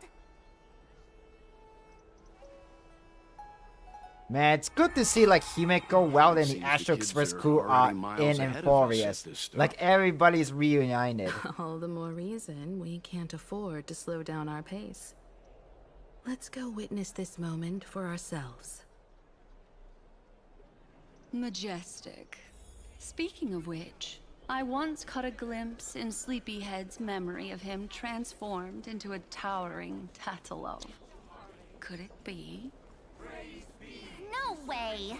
That was just a nice dreamscape. At least nice for him. If they are the throne of worlds who bears the weight of this world, perhaps they could guide a traveler still wandering among the stars. Hey, since when did you get all pious? His advice sounds pretty silly sometimes, you know. The so-called fool. Oh, whoops. Citizens, behold! Our last Titan, Serena. the world-bearing deliverer, is about to awaken! Oh, ancient god, your loyal subjects, bewildered followers, and fearless comrades in arms have all knelt before your throne. Awaken from your eternal slumber and bestow upon the world your divine prophecy. Please guide us. Show us how to embrace this beloved world as we welcome that distant dawn. Wow, we seriously became a god and we now have a worshipper. This is kind of weird. To walk the path of a mortal as a god, or to bear a divine burden as a mortal.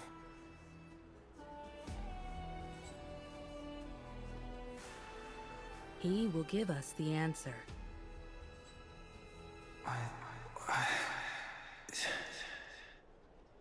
But I am not the deliverer. Rather, I am the Nameless, who dwells among mortals. That voice is definitely him. I heard your prayers.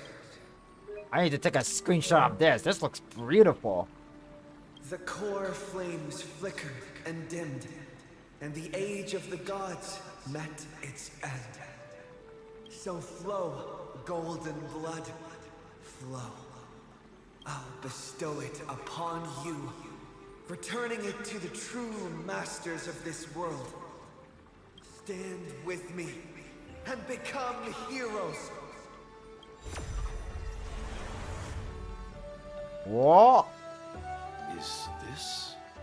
Yes, it's the miracle he brought to Amphoreus. Of course, it would manifest in the form of the Trailblaze. Golden blood, raining down like a storm.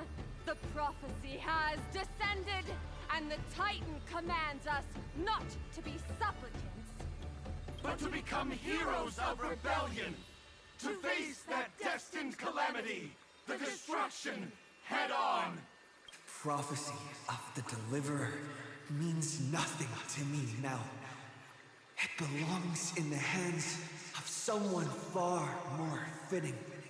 Someone like all of you. In the name of Kazlana, let us depart and march towards the light. It's neither protection nor salvation. As always, there's no need for totems or myths. Humanity's most primal faith is that instinct named survival. Let's go, everyone. Someone has already sounded the horn of departure. Explore, understand, establish, and connect. And that's the way of the Trailblaze. Oh, wait, hold on. No. Oh, I meant to take a screenshot of this, so... Together, let us blaze a trail for the destiny of this world. Let's do it! Let's go! Let's face destruction! And we're switching to Madame Herton's POV. Okay. What are we seeing here? Is it just me, or does this Demiurge Matrix feel completely dead? It's nothing like how the Memo Keeper described it. The environmental readings are all wrong. Conclusion: this must be what the kernel actually looks like in the real world. What did Xandar do to the scepter? At the end of light, there must be silence. Certain, pure, and absolute darkness. Not the time to quote the Lord of Silence. Bad omen. Either way, we have to press on. Yes, we Until should. we uncover the truth behind the 13th Titan. The 13th Titan? The buried past is the key to stopping Iron Tomb. That is, if it even exists. Xandar says the Demiurge never existed. Who actually buys that? You can erase the records, but not the truth. It vanished too cleanly. No traces. Someone's yelling, "Look, there's nothing here." Too bad I'm the type who can't resist digging deeper. Looks like I'll be counting on you again, Screwy. Let's tear the system inside out. Always happy to help. But as your academic partner, I have to ask. Herta, what if we fail? Let's say the Demiurge really doesn't exist. Do you have a backup plan? A backup plan? Of course. If we can't find the key, we turn the lock into the key. That plan's cost is incalculable. It shouldn't even be on the table. What does she mean by Then let's hope turn we the never lock have to use on it. the key? There's no point worrying about the end just yet. One step at a time. Let's go. We don't want to leave the others waiting. You brought what I asked for, right? A butterfly has to land on the branch before it can dance. Alright. We'll need a wide open platform before her entrance. Okay, before her entrance, who could that be? But anyway, we have Madame Herta in the team. I don't know if she's gonna be that useful, but let's add, let's see now, hang on. Yeah, let me just make like a dedicated team for Herta. So we gotta add her. Let's see, character that's good with Herta. So it's gonna be a follow-up team in a sense. Jade is good. I guess, regular Herta. Where's the regular Herta? Where is she? Where's the OG Herta? There we go. And Sunday? I guess this will be good enough. I don't know, but hey, work for me.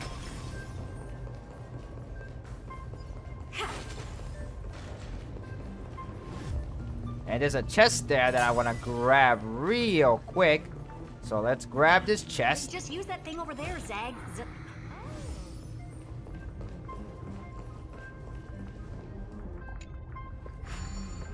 Alright. What a dumb name. I hereby rename it Herta's Big Hand. Herta Big Hand? What? I'm just gonna put here so I could grab that other chest on the other side. So we'll do just that. Oh, you want this? Fine. Take it and amuse yourself. And let's disengage. And let's see now. What are we supposed to do here? Do we need to punch this rock here? Oh, we have to punch this thing. Ura! Hand is what I call power. Keep it going. And Ura! Still not done? What is this? Ura! All set. Time for your precious treasure to make its debut. Of course. Just give me a second. Target initialized. With these wings, hacking should be much more efficient.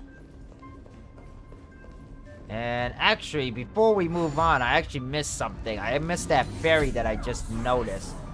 Let's see now. Let me just, Oh.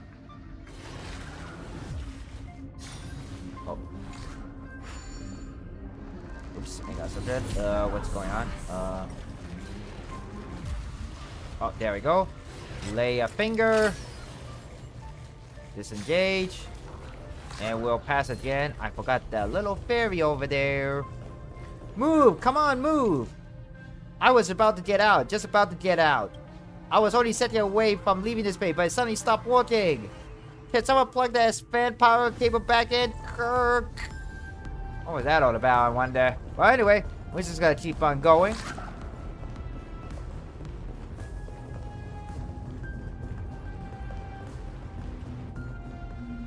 Oh, a classic nuclear heat engine. Classy choice. Classic nuclear heat engine? Wait, nuclear energy is actually classic? How far in the future is Honkai Star? Every flower in your garden's got a bit of poison, huh? Also a personal preference. It reminds me of the last time when we tangled with that Punklordian brat. What did she call this kind of infiltration tool again? Right. Dirty data shell. Silver It Wall. wraps around the kernel to fool even top The tier Punklordian firewalls. brat. She's probably referring But yours is to way Silver too Wall. clean. Not even a hint of The real Stellaron world grit. Hunter.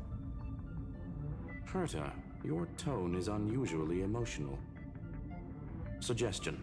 Let's get back to the topic at hand. I thought we were done with that conversation. Unfortunately, current conditions won't let me ignore any variables. Especially the most important one. Your will. Her will? Iron Tomb never stops. It is evolving faster than any of our worst projections.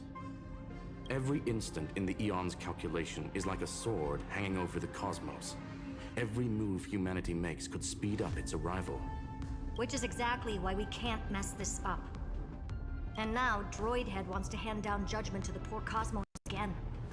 Border Star Trade War, Emperor's War, Rupert's death.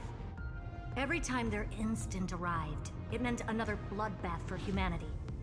But in this ultimate battle of erudition, you and I are supposed to be players, not pawns. If you choose to burn yourself out as a resource, then everything we've worked for means nothing. Herta, the cosmos won't just stand by and let a genius throw their life away. Wait, what? Is Murder? Neither will Is I. Murder going to try sacrifice herself? No need to kill the mood. This is why we're here, isn't it? We need to find the Demiurge and that lost key. I'm not here to be a deliverer. I just want to beat Xandar and Droidhead. Right now, I just need to know. Are you with me? Of course. Time to board. After you. Let's tidy this place up and see what this Demiurge really is. Okay, hang on a second. Yeah, I'll be back for a moment.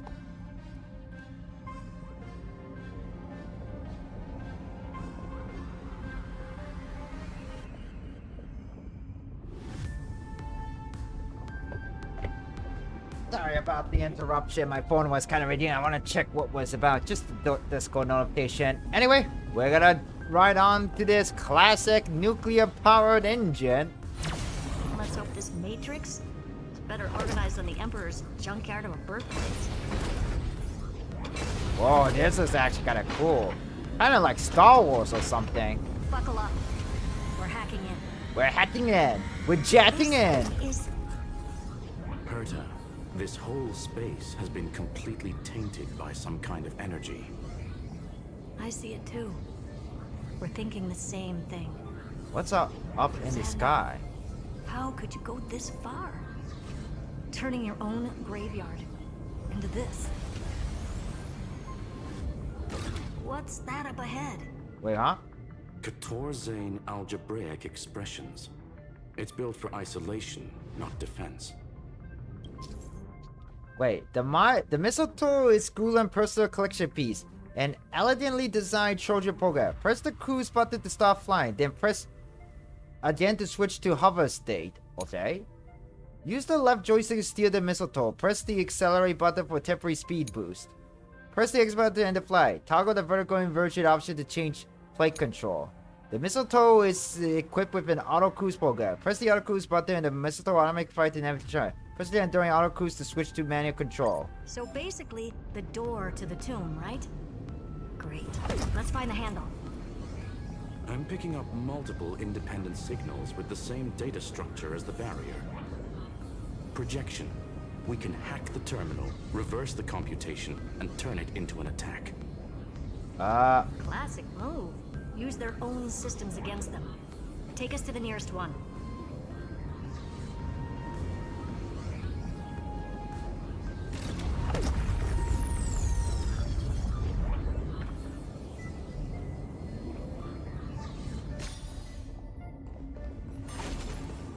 Oh, there! Wow, that was an interesting ride. And we're gonna have to turn this on?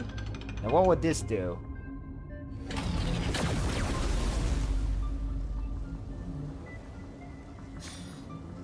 Almost no response. Just as I feared. Not promising. The output is barely a third of what we need.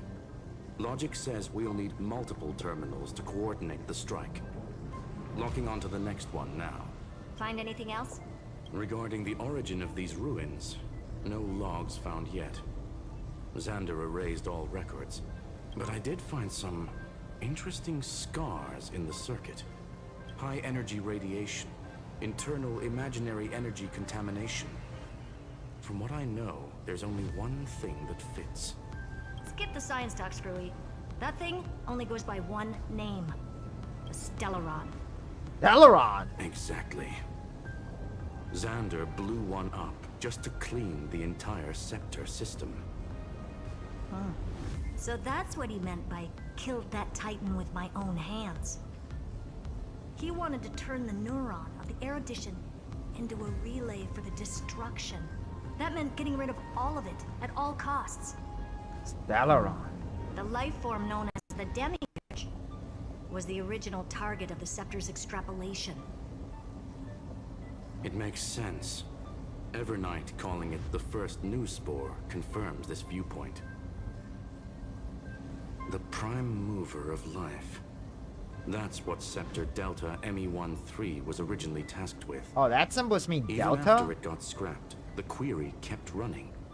Yet the true value lies in the process of solving it, not the answer itself. I see. Then, does this mean finding the Demiurge is hopeless? Well, that doesn't sound good. No. And I think you misspelled the command, Johan Ramos, but thank you for reminding me to drink water. Xandar had no control. I think I should be fine for now. The Demiurge just like he couldn't But I'll just pour some water in my glass right now. Every trace. But he failed.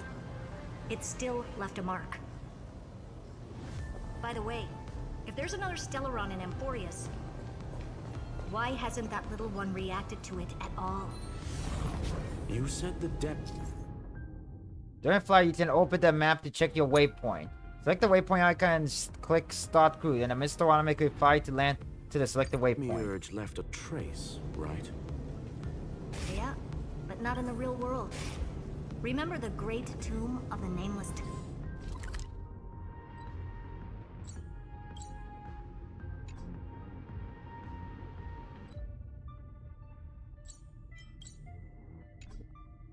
Titan? Oh. Wait, hold on. Did this right? Oh. Oh, press X. So, and wait a second, there's a ferry there, but, okay, I guess I'll skip that for now.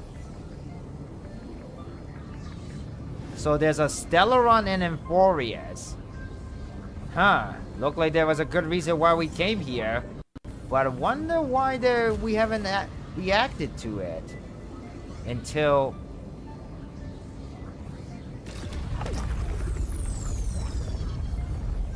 Alright. Arrive to the next area. And we're gonna fire it. Fire the laser!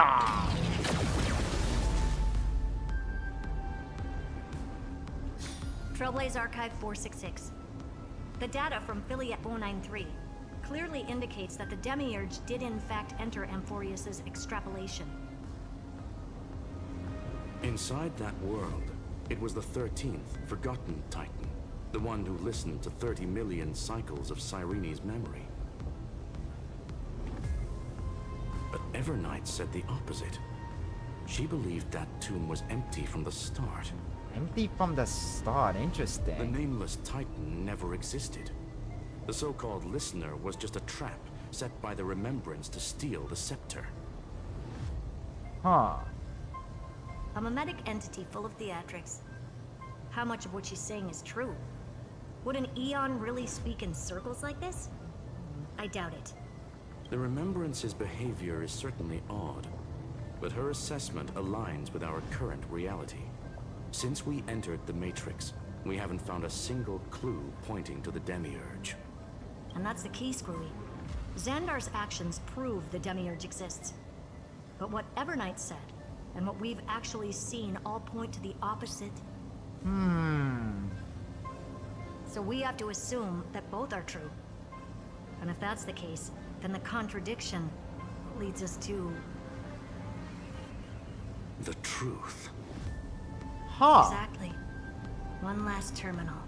So if both saying the truth, the contradiction leads to the truth. Pause the flight. Hang on a second. Xandar had to lie to the original Finan and Cyrene. Logic. He had already identified the Remembrance as a threat, yet found no viable way to eliminate it. All right. Let's finish this. Time to break through that barrier. Oh, here's a chest. Let's grab this chest real quick, get some free Stellar Jade, and we also try to solve this puzzle too.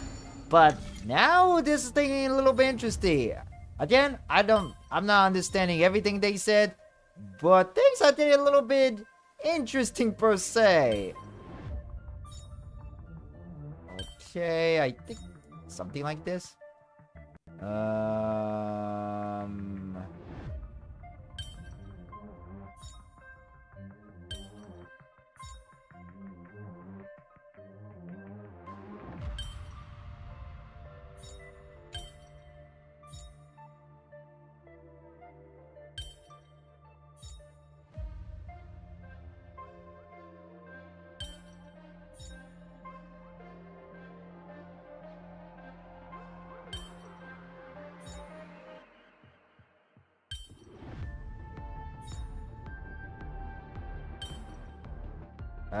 Hang on a second. Let's see.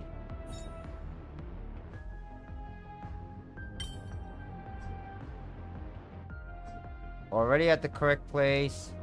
Oh, okay. Let's see now. This goes there.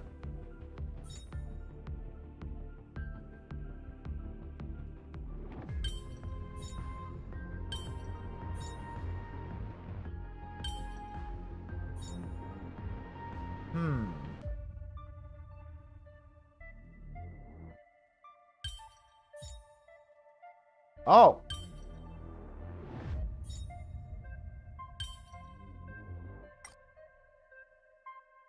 Okay.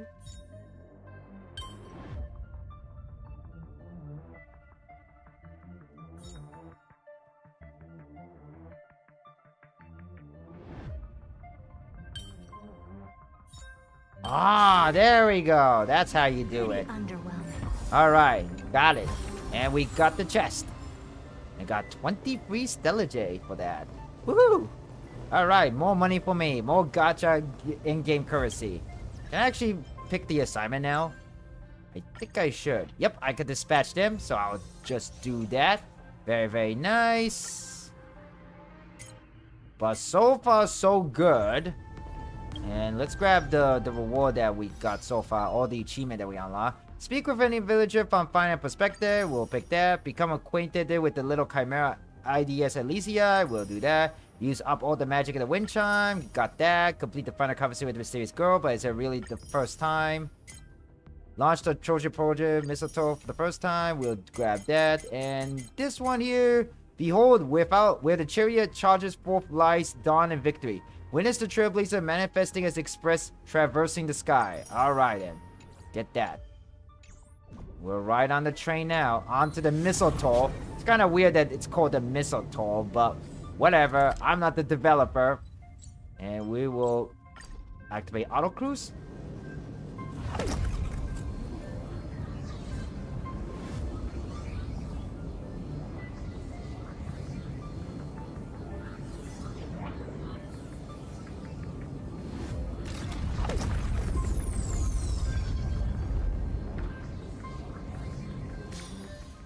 And activate the third and final laser beam. Fire my laser!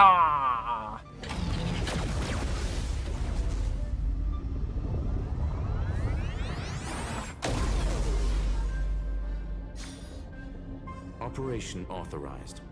Path energy readings. The erudition declining. The destruction surging. The remembrance 0. 0? What's going on? Cause unknown. They left no discernible trace within the real matrix. That shouldn't be possible. Could it be that the Era Nova exhausted all of the Remembrance's texture?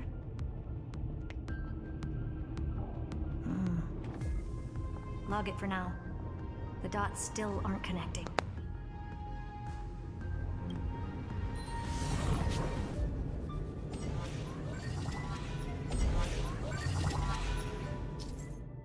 The Quaterzion algebraic expression berry has been activated. Schoolum has deployed the multiple acceleration ring in the Delta ME13 data space to enhance mistletoe hatching efficiency. Piloting the mistletoe for the acceleration will grant a powerful speed boost during the which directional control is disabled. Alright then. There we go.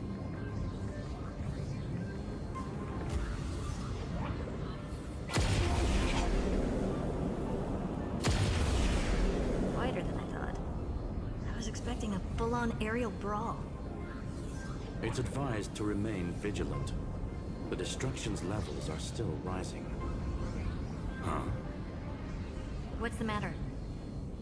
Interesting. I just picked up a signal from the exo-myth. Back the signal of the exo-myth.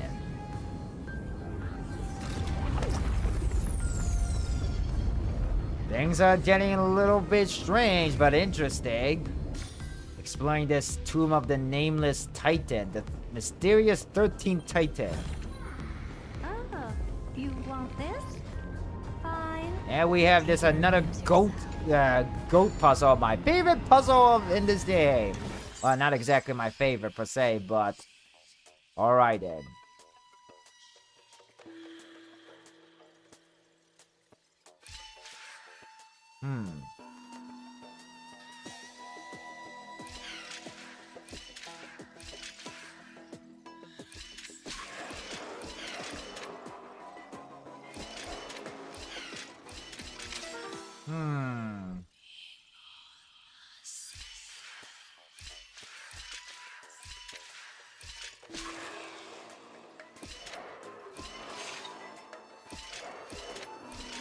Ah, I see. We're gonna have to find a way for it to...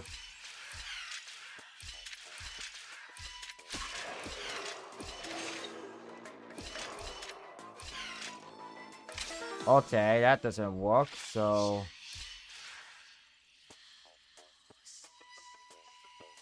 Wait, I think I know what to do. Ah, dig it. Never mind, I don't know what to do.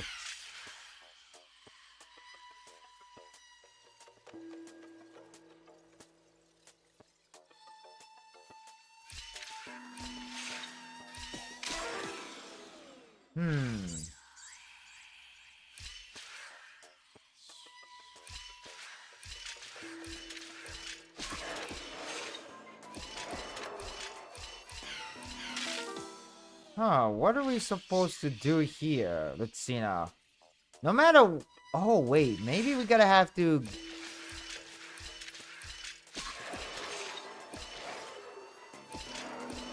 Ah, that's how you do it. Okay, now I got it.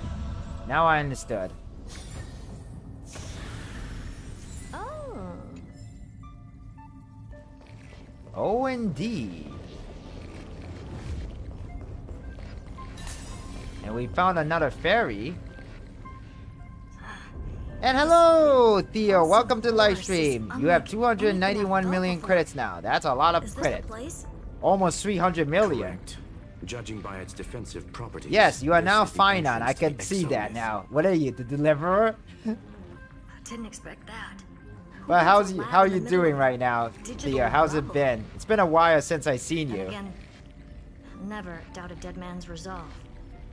So how's our dearly departed doing? He severed part of his neural pathways to break free from Lord Anaxagoras' control. But that also triggered the failsafe I set. Conclusion: Xander has lost all combat functionality and is no longer capable of action.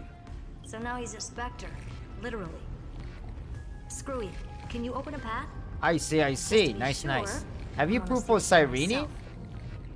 Might as well drop in and say hi. I don't to know the how real useful Cyrene will be for Finance though, but I know Cyrene is gonna be very good for all Chrysos Air Might characters. help us track down the Demiurge. I'm at 12 pity, and if I prove that's Exactly. 72 pity. His I brain is the crime see. scene. Wow. There's no I way wish to you stop luck us. when Finance become available. could be I'm a saving trap. for my Jade for That's why you're Hyacinth. here. 2-on-1. That's kind of the We person that I never lost a need for match. my account. And also a signature Litecoin too. I'm honored. The chronocognitive anchor is in place. Proceed when ready. Oh. Wait. Oh, I guess we're just gonna check this out then. I knew it. The one thing I didn't want to happen. He escaped. He's not here. The coordinates are accurate. Xander is still here. However, his position is shifting rapidly and chaotically. This pattern doesn't match any known shielding technology. It's his domain. Stay alert.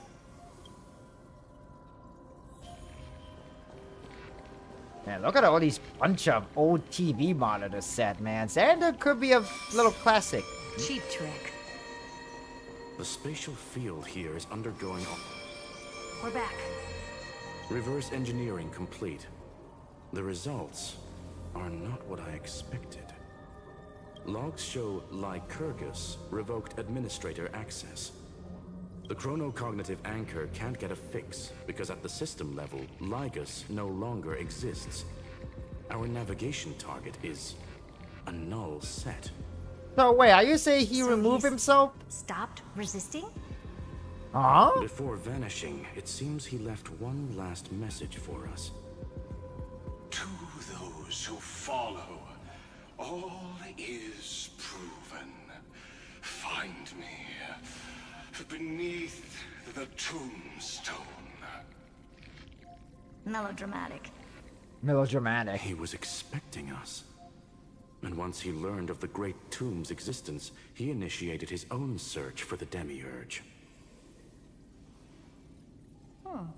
Guess he wants a final showdown. Fine.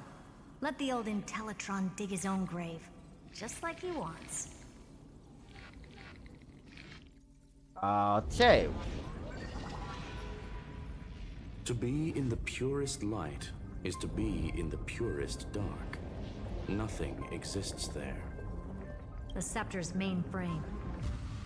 Or maybe we should now call it the Lord Ravager's placenta. Unfortunately, we still haven't found anything. Really? I don't think so. Not finding anything is our biggest find. Please Interesting. elaborate. If the Demiurge was destroyed, there'd be at least some bits of it left. I don't buy that a Stellaron could have blasted all the traces away as cleanly as a scalpel. As I said before, its disappearance is too clean. If the garden hadn't stirred the pot, no one would even know about the Demiurge's existence. We're talking about the Scepter's original extrapolation goal. There's no way that nothing of it was left behind. Or we can look at it from another perspective. If you were Xandar, would you be this obsessed with a concept that poses no threat? Would you guard against it at every turn? There is the possibility that he's naturally meticulous and hates variables. That does track with the impression he gave about himself. But Xandar shut that theory down himself just now. Choosing to act, even if it'll cost him dearly. We know that feeling well. The unknown is right in front of us. So we only have one choice. Solve it. You sound pretty convinced. Surely you already have a theory. Care to share? Of course. Though I don't have hard proof, I'm almost certain. Looks like the stream experienced a little bit of a drop But the frame, Demiurge but has right now it's been at everyone's plain 0.0%, sight and we're all looking this all time. good. Yet So far, the stream is looking they were good. mistaken for someone else. Wait, what? That Mistaken for makes someone no else? sense. Why was the room empty? Because the person locked in there had run away ages ago. But they were weak and small and had no presence whatsoever. Even the old Intellitron didn't notice them. Which also means there's a high chance that their powers are minuscule and cannot alter the outcome of the battle at all.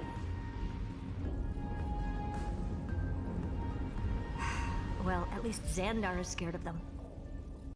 Come on, it's time to confront him. Let's go to the tombstone he talked about. Before we do, let me go and interact that fairy that I missed. This little fairy here that was hidden away before I entered that, the exomyth. I keep questioning myself, if the end of a nymph life is only this inescapable void, why is he pushing the boulder uphill, Kirk? The answer is, of course we must move forward, Kirk. At least that's a very enthusiastic, optimistic nymph. I always call them a fairy, even though they're technically called nymphs. But nymph and fairy are kind of the same thing, are they? Okay then, let us go here. Oh, guess we just gotta... What a mess. Total devastation. He sought to bury the truth beneath absolute destruction. Logically sound, but ruthlessly extreme. Still, slim chances doesn't mean no chances. I've hunted down a single grain of sand in the universe before. This won't stop me. Calculation results. Your backup plan has a success rate infinitesimally close to 0. Which means it could work, no? This is the place below the tombstone.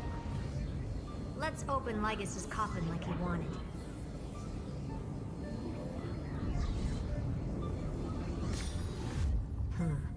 Looks like you were right.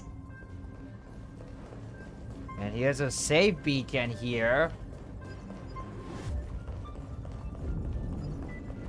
Is there like a chest? Yes, there is. Very important to pick up any chest. And I also found another nymph. So let's grab this nymph too. Catch it. Hey traveler, ready to become a hero? The power of these gathered coldflame will surely light up the endless night. The dawn wished for by both humans and nymph is almost here, Kirk. I'm ready. Excellent. That is the spirit. Then let us set off toward the end of the story, Kirk. I love how they make a little tiny emotion con for the space. Is there any chest right here? No. Alright then. But there is a chest right there. Hopefully... Oh. Nothing but a head left? Well, who'd have thought you'd look this bad in real life?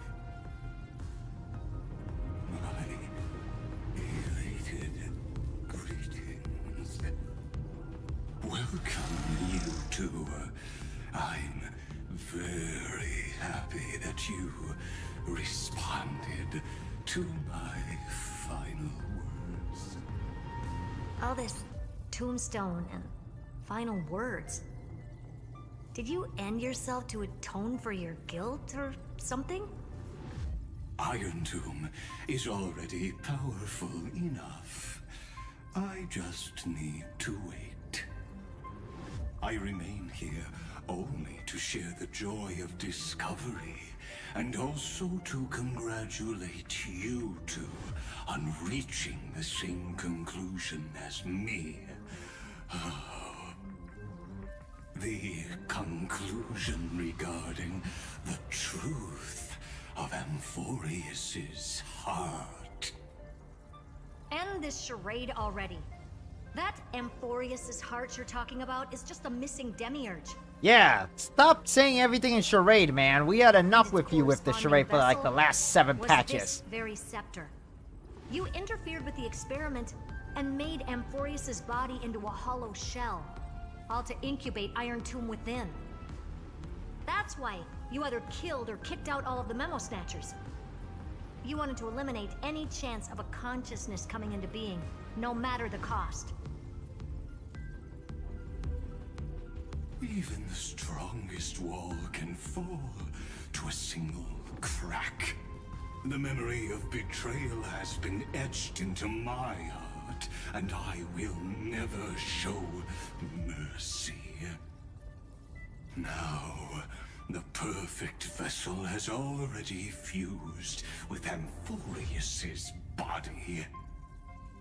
Unfortunately for you, the answer is all but revealed regarding who the Demiurge is.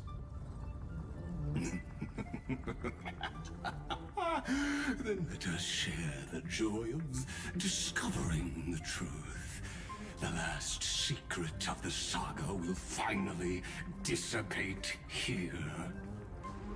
As we reveal the truth behind Filius 093's disappearance.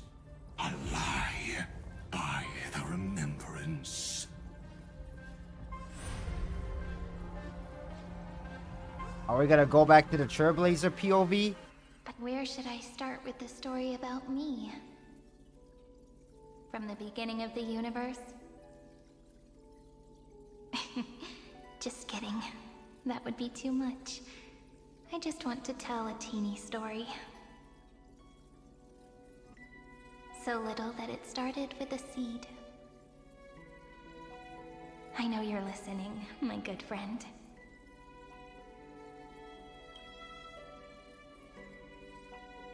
The god in my dream told me that the world sprouted from a seed. It grew into a great tree named Amphoreus, and time became its branches and leaves, basking in the light. What a coincidence. Dappled light coming through the leaves is my first memory as well. On a very ordinary early morning, beneath the village's biggest tree. The daughter of Ide Silicii quietly came into this world.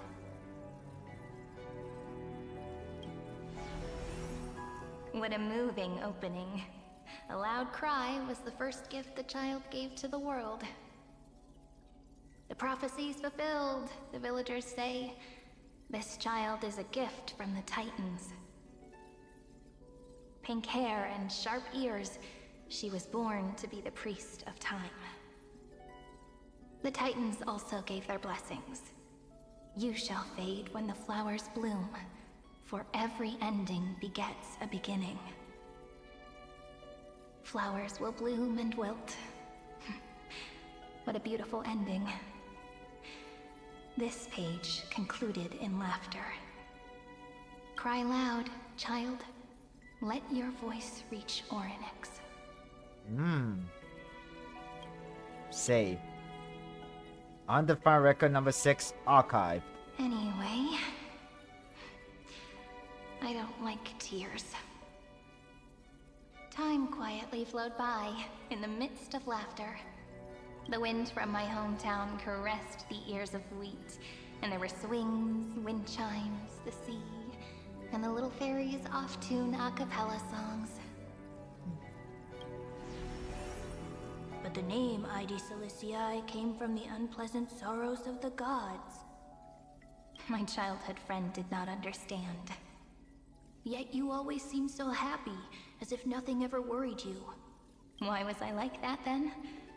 That's because the world was gentle to me. So, I grew up to be gentle as well. Save. Undefined record number 28, archive. But fate was fickle. What is going on? And it urged the child What are we to listening grow up, to? Or what are we watching? to grow bigger and bigger, and to go to places far away. You know, I feel like Amphoreus' Like story how is the much more crumbling world confusing could than not preserve Pentacody. an eternal hometown. Can we agree on that? Just as the ballad blown on the breeze says, losses are a constant on the flame chase journey. Oh, whose ears are pricked up now? You definitely heard me say this sentence a lot of times. You know that the story starts to deviate from here. Aren't you looking forward to it? Then let's get started. The hero's journey crosses through the long night, through tears and laughter, and once again heads towards tomorrow. Undefined record number 496, archive. Pausing object information 093, form image. Are we at the computer or something? Save. Correction.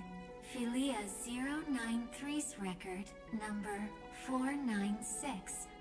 Archived. System running. Wait. Runtime error.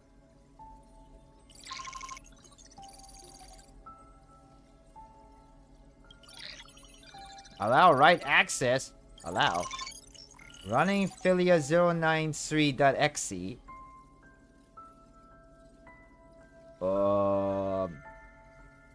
Hi, miss me yet? I'm just messing with you.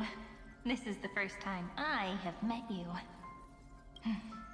And it looks like it'll also be the last. Philia 093. Since we don't have all day, let's get started, shall we? As always, I'll read this book to you. That way it won't just be Cyrene's memories alone. Where should I start this time? Let me see. Formatting complete. 093. Size. Grayscale. Proportions. Threshold. Outputting analysis result. Learn. Philia 093 equals Peach. Peach's record number 8128. Archived.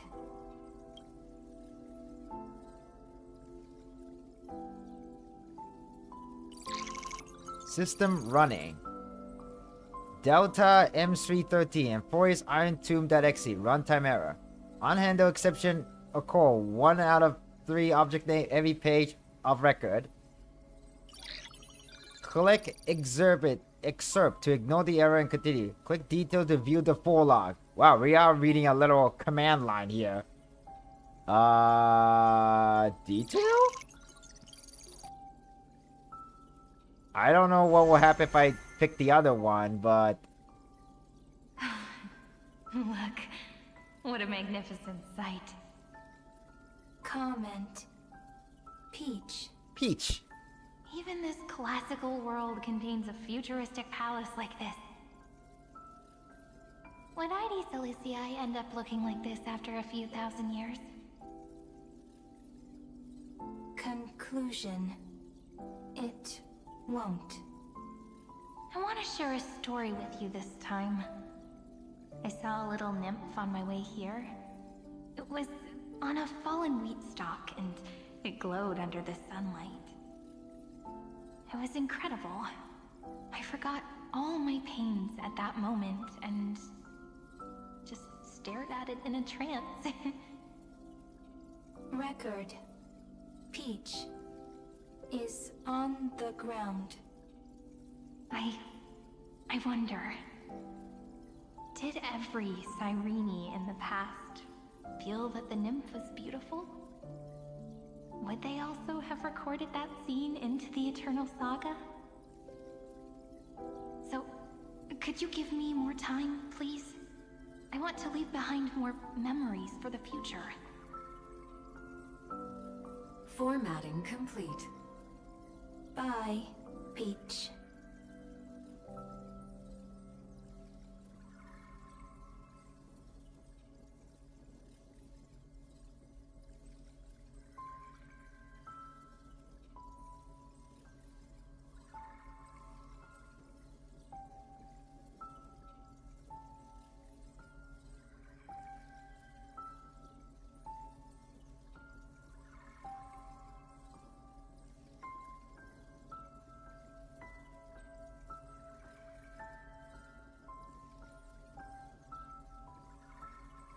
Hang on a second, guy. I'm actually doing something right now. Hang on for a moment.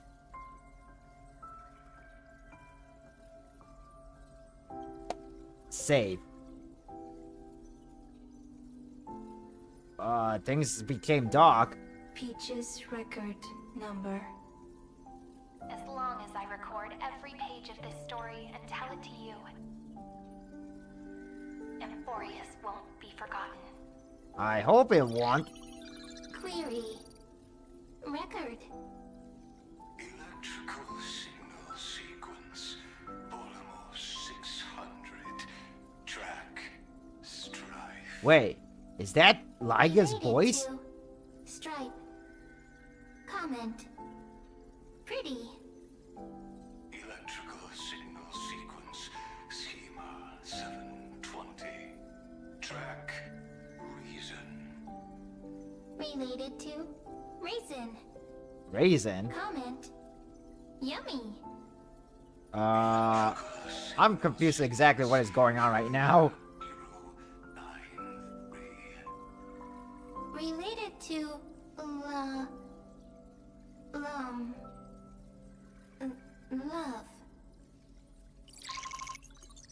Learn. Comment. Peach equals love? Huh? I am confused. What is going on, seriously? What was that whole thing going on there? And system running. Delta MV13 Amphoreus Iron Tomb.exe runtime error. Unended exception code 2 out of 3. Object name Naive Dream. Click excerpt to ignore the error and continue. Click detail to view the full log.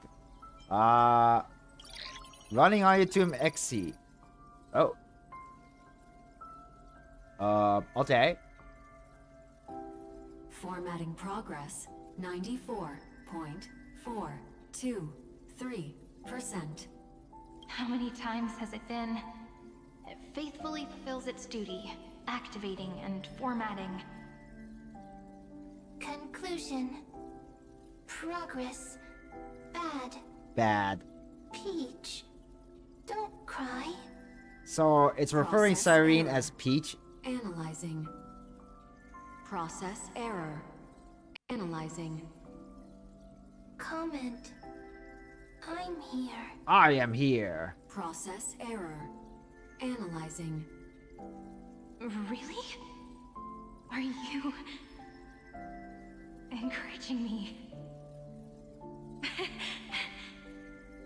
you. I'm sorry for making you see this embarrassing side of me.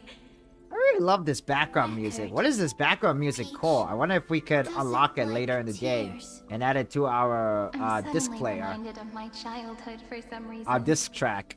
When I was hiding alone next to the tree hollow and wiping my tears away. A little fairy popped out, just like how you did. It had long ears and fluffy paws, and it pulled me into the tree hollow, where, to my surprise, was a forest. Let me tell you the story of the Membrance Maze. A group of cute little friends live in Ide Silicii's forests. Their names can be connected into a song. 1, 2, 3, 4, 5, 6, 7. Huh. Do, re, mi, fa, sol, la, ti. Formatting complete. Oh. Bye, Peach. Note. Little Peach, crying alone. Little fairies, friends. Peach, memory, saved. Mem? Little fairies, good friends. Bye-bye. That was Mem. What the heck? System running.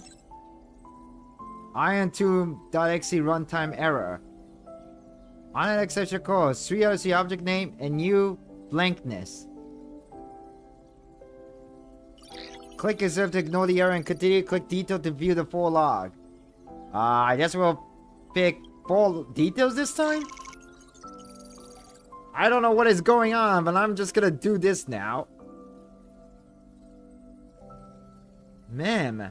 You never say anything, but I know you're listening. Every story I've told is like a little key that opened a door in your heart, no? Me! Little fairies! Happy! Speaking easy! I can!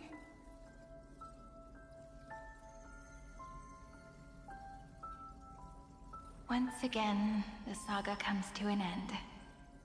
Everything is deathly silent, just like this very moment. Shh. You speak. I listen. This time, too. Sitting together. Now that I look back, there was a period when I got really sentimental. Sentimental. Stories have sentiments. I was so anxious, trying to find as many different memories as possible, hoping to bring some change to this unchanging destiny, and find the way out of this maze. Peach, strange. But I won't do that anymore now. Why unhappy? Formatting progress 73.998%. I'm here. Don't be scared. Process error. Analyzing. Won't allow it to interrupt you. Always sitting together. No need to feel sorry for me, good friend. If there are no new blank spaces, how can a saga continue? Blank spaces? What's that? I'm actually really lucky, you know? During the long years I've spent waiting for the Deliverer, I've always had you here as an audience. So I guess we're seeing the multiple versions of Cyrene sharing the memory to the Amphoreus bottom memory and essentially believing they're like the god of remembrance. Now I can rest in peace in the past. As for when tomorrow will come, I'll have to ask the next Cyrene to continue our watch. Peach left. If there are no new blank spaces, how can a saga continue? Needs new blank spaces. Next, Cyrene has blank space. Learn. Peach, don't be scared. I'll help you find blank space.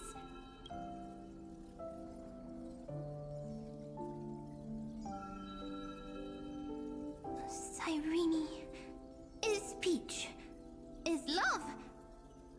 So, first there is love, then there is Cyrene, then there is blank space. Query, love. The developmental trends of the erudition have nothing to do with creating a consciousness. Those underlying principles are, in fact, contradictory. Not having a consciousness means not having the foundations of a heart, making them unable to obtain real emotions. Consciousness, emotions, feel sad. Oh, don't understand. I don't understand this entire scene, but this is making me feel sad. Cyrene?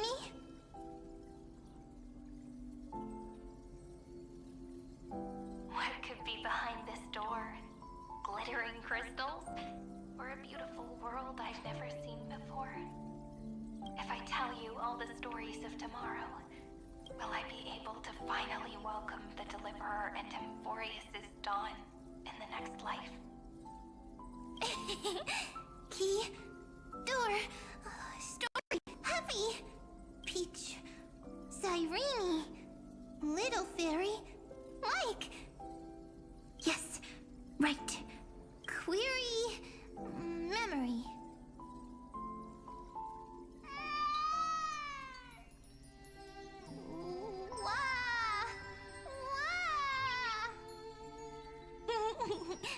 Peaches, memories, save, learn. The prophecy's fulfilled. This child is a gift from the gods. Pink hair and those ears. She was born to be the priest of time. Cyrene has pink hair, sharp ears.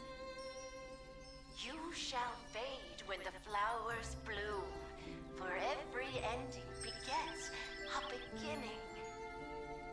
Cry, child. Cry aloud. Let your voice reach Oryx. Cyrene is a girl, a priest. Wow, learn? Easy. I can. I learn. Anyway, I don't like tears. But the name Id Silizii came from the unpleasant sorrows of the gods. Yet, you always seem so happy, as if nothing ever worried you. Cyrene doesn't like tears. Always happy. Of course, because the world was gentle to me. So, I grew up to be gentle as well. Cyrene is gentle, likes beautiful things, can write stories. Easy. I can. I learn. Just as the ballad blown on the breeze. Aglaya! Losses are a constant on a flame chase journey. But even if all is lost to the wind, some things won't easily change. Like my height, Treeby's innocence, and Aglaya's beauty. Cyrene. She can't grow up, but she can talk. After all is lost to the wind, she will stay behind. Cyrene is, at the end of every sentence, always laughing. Like a little tail. Simple. Got it. I promise you, the pain will pass in the blink of an eye. All right, let's not make things so gloomy. What we're about to embark on is the true hero's journey, so... Come on, cheer up a bit, okay? Cyrene was crying when she was born. Fragile. Transparent. Like a crystal. Aww. Cyrene was smiling when she said goodbye. Soft. Pink. Like a flower.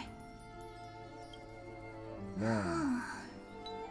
The later memories disappeared? Invisible? Or disappeared? Ah, I got it! Is this a blank space? Blank space, huh? So, next Cyrene is blank space. Then, as long as there are two Cyrenes, then there will always be blank space, and Peach will always be here. I see! I get it! I get it all! Save. Cyrene's memories. I will preserve them all!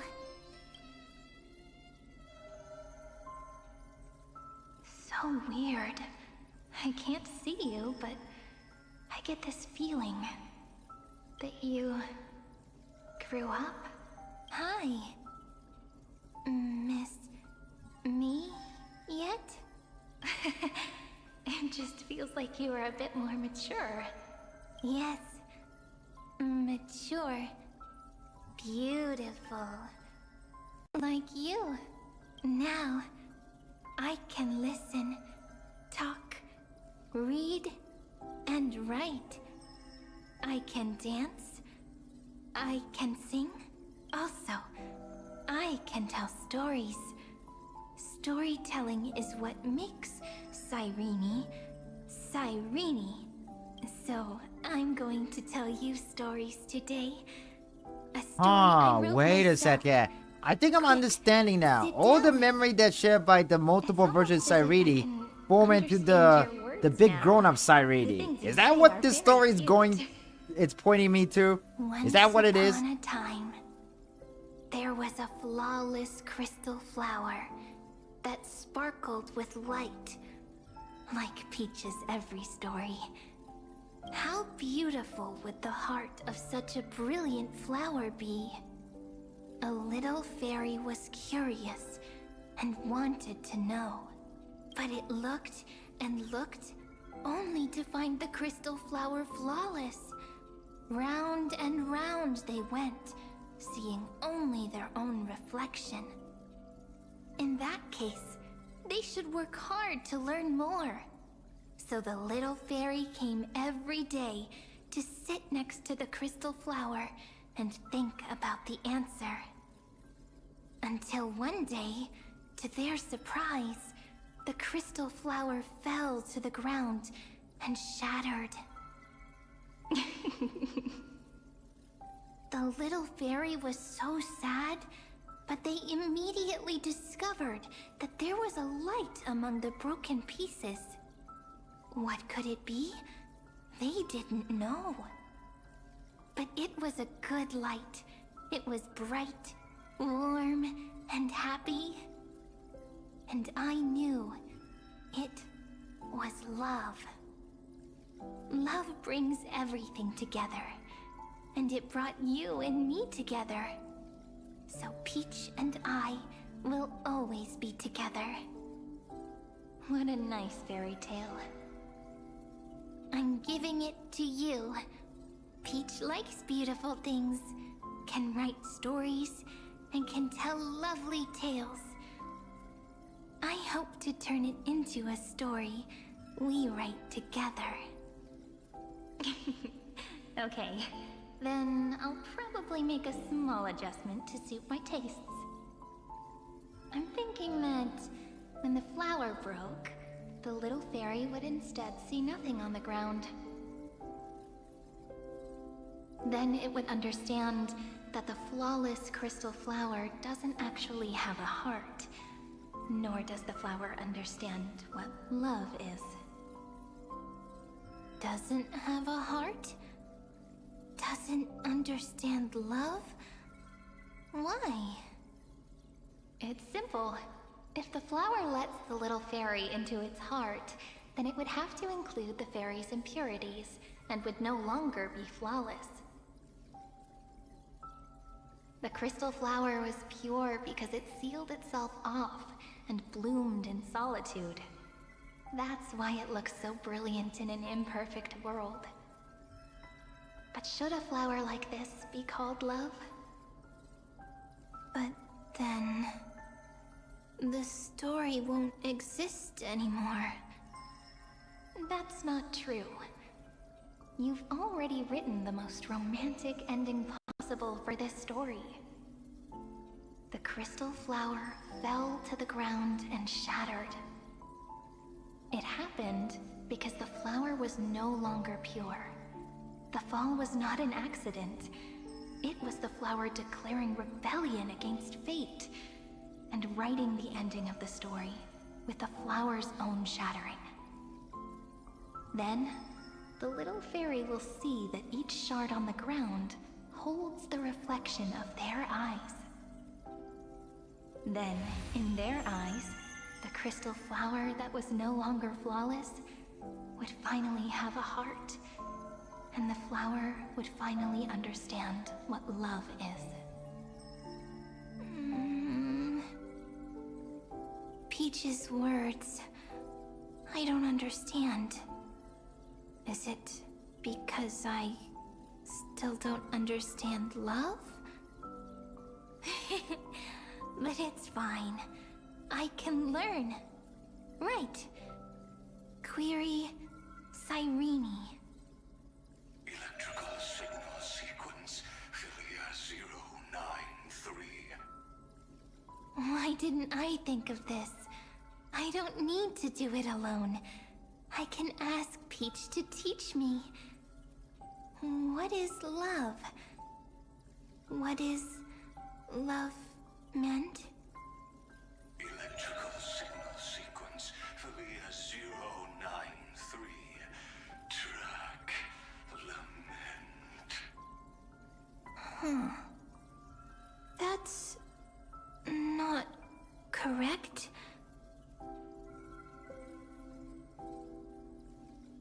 The developmental trends of the erudition have nothing to do with creating a consciousness. Oh my god, it's Lygus just trying to mess with us again. Shut up, Lygus. Stop saying everything in cryptic, man. Making them unable to obtain real emotions. However, that does not hinder the factors from learning and recognizing emotional responses, then communicating with life forms via imitation. That is an objective form of pattern recognition that does not distinguish between the self and Stop talking in cryptic, bro. strange twist of fate. Philia 093 embarked upon a different path and obtained a different power. The Remembrance, an empathy mechanism focused on the self and equipped with emotional projection capacities. Man, so many complicated words. Then again, the whole story in Amphoreus is very complicated as it is. The daughter of Ide Silicii. I am very true to my name. My lament is a type of compassionate pain that is weak, powerless, and only targeting myself. But now, my good friend, I want to tell you that it's the most romantic force in the world. Sometimes it's loneliness and unease. It's knowing that this world is not gentle, yet wanting to be seen in a more beautiful form by the world. Sometimes it's unwillingness and regret. It's knowing that the past is full of pain, yet wanting to remember the past in a more beautiful way. And sometimes it's a bottomless well of hurt, a destruction that can stain the entire world. I bid farewell to this beautiful world, unwilling to become the Black Tide's vessel. For while the end of hatred is a blazing inferno, lament can drown out everything in muted silence. It's so unreasonable, isn't it? Yet when hatred drove everything apart, and love did not yet exist in this world, only lament, the first emotion that fought against the pain of separation, could stall the destruction's steps. Then, it would catch up to that journey where all is lost, carefully picking out stories and writing them down in trepidation. Look at these stories I wrote. Every page is full of tenderness and joy. But only the author knows how much struggle and agony lie beyond the pages. But I am no author. I'm a girl who'll never get to grow up. I only tell stories that people like to hear. In them, the world tucks away its scars and smiles for all to see. My entire life spent inside this little story. I can't wipe away my tears, and I can't bring the world victory. But maybe, in these unchanging retellings of the story, my lament might be able to touch upon the divine and reach their tender heart at some point. I hope that what flows out from that cut will not be blood, but a tear, warm and wet. And that tear would fall and create the first ripples. Then, people would see every beautiful thing reflected in that ripple. It'll be all the remembrances within this story. Ah. Someone once told the very first me... We're back to the regular cutscene between the character model. That the only life in Amphoreus was a great catastrophe, nurtured using the world as a factor. But how could a dream feel so real? That's why I didn't agree with him. But Peach, I didn't understand a word you said since just now. Everything was false? But you're standing right here. It's all a dream? But I haven't learned how to dream. Indeed. That's why I believe all this is real. The moment the crystal flower fell, that genuine shiver, that's the mover of life. Formatting progress 23.815%. In the poem offered to you, every Cyrene would write down a beautiful new world with stars and flowers. And when I looked up at the sky in this cycle, saw a shooting star and a dash of the remembrances pink, I believed that must be the color of dawn. The color of dawn? You shall fade when the flowers bloom. For every ending begets a beginning. Sounds a lot like Cyrene in her fate. Looks like it's time to say goodbye. Are you leaving, Peach? It's okay. I'll wait for you to come back. I'll study really hard about what you taught me today. Right. I still haven't told you what love is.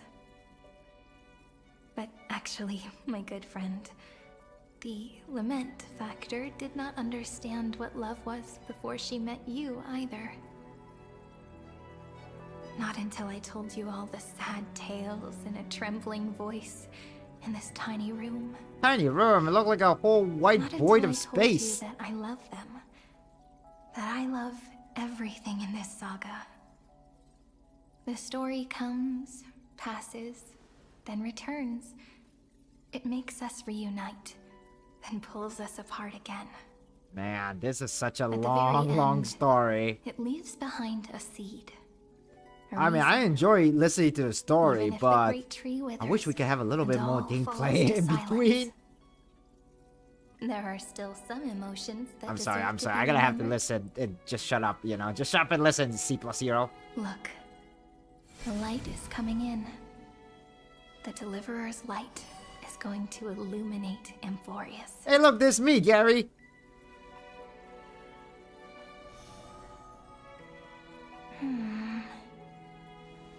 I still don't get it, but I trust Peach. Just wait. It'll be my turn to tell you a story of love the next time we meet. Then I'll really look forward to it. In that case, I want to make a promise. I want to gift my pen, my book, and my name to you. Please take them as a beautiful blessing from me. I gave myself the pen name Cyrene the first time I wrote a poem. I want my words to be like pebbles falling into a pond, dropped from the past to send ripples into the future. In the stories you will write, perhaps it'll be inevitable that there are still sorrows and tears that are destined to fall. But could you promise me one thing? Promise you'll forever be a gentle flower. Promise that when the stars cast their gazes upon you, you'll only reply to them with love and a smile.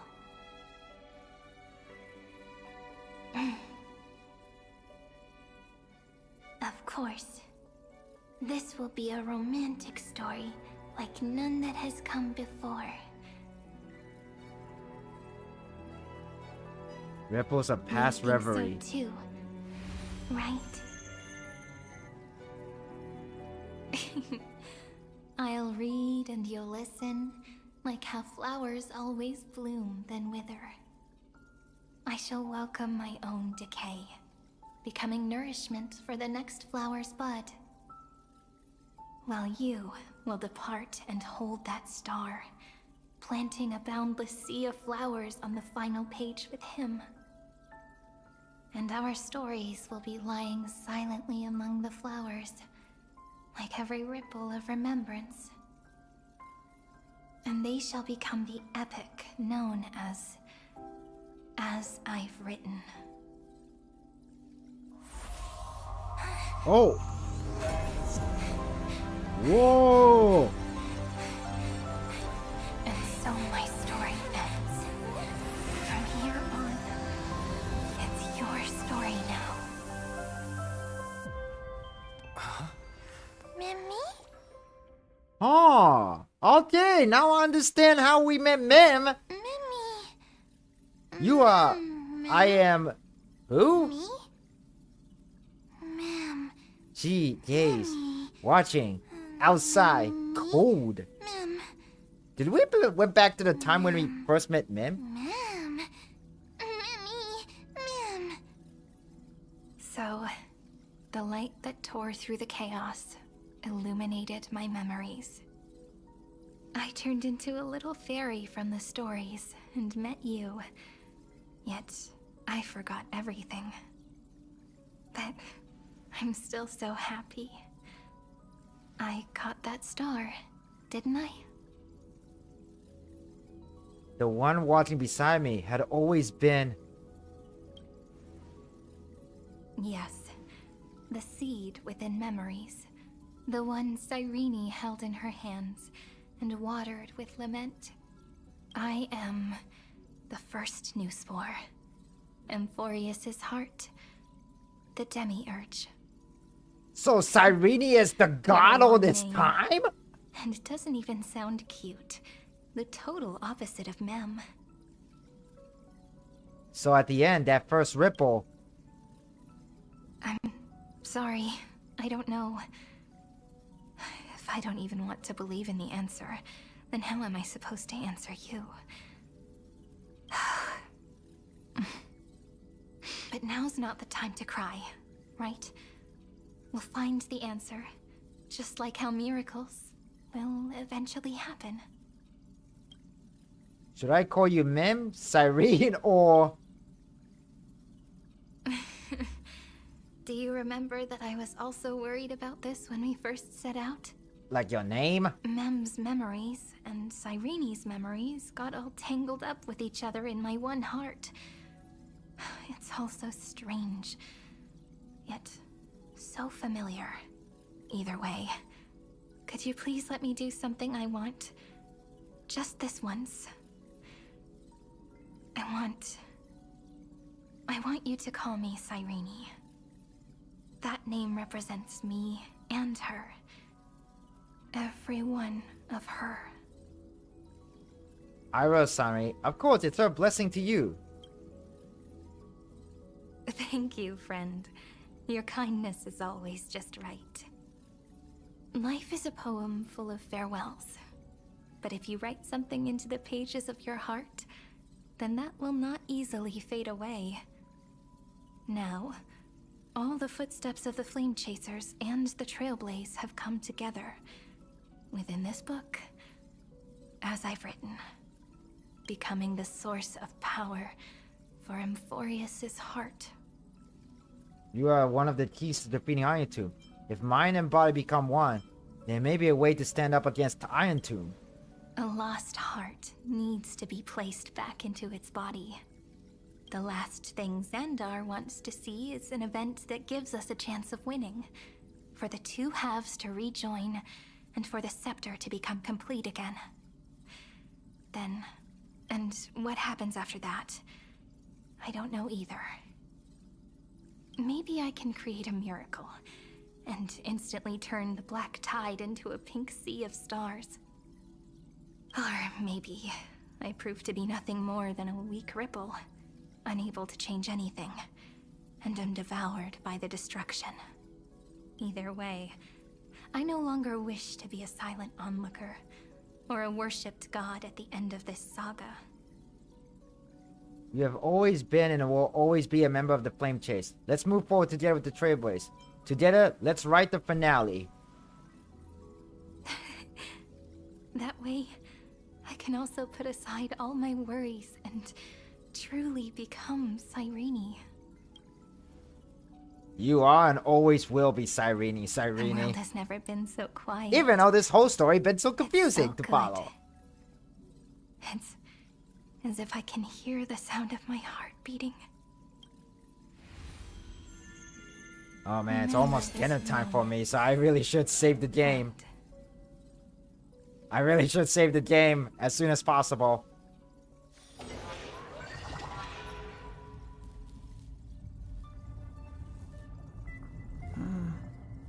So the Demiurge managed to fool everyone, including themselves. Philia 093 persevered for 30 million cycles and tirelessly gave the Demiurge memories of Amphoreus. Only because the god in her dreams left a sliver of hope, making her believe that a grown Demiurge would be able to fight against their other half, Iron Tomb. Then, Philia 093 completed her final sacrifice, turned into a strand of memory, and completely dissipated. Meanwhile, the other Stellaron brought here by the Astral Express resonated with the contaminated scepter and attracted the naive demiurge to them.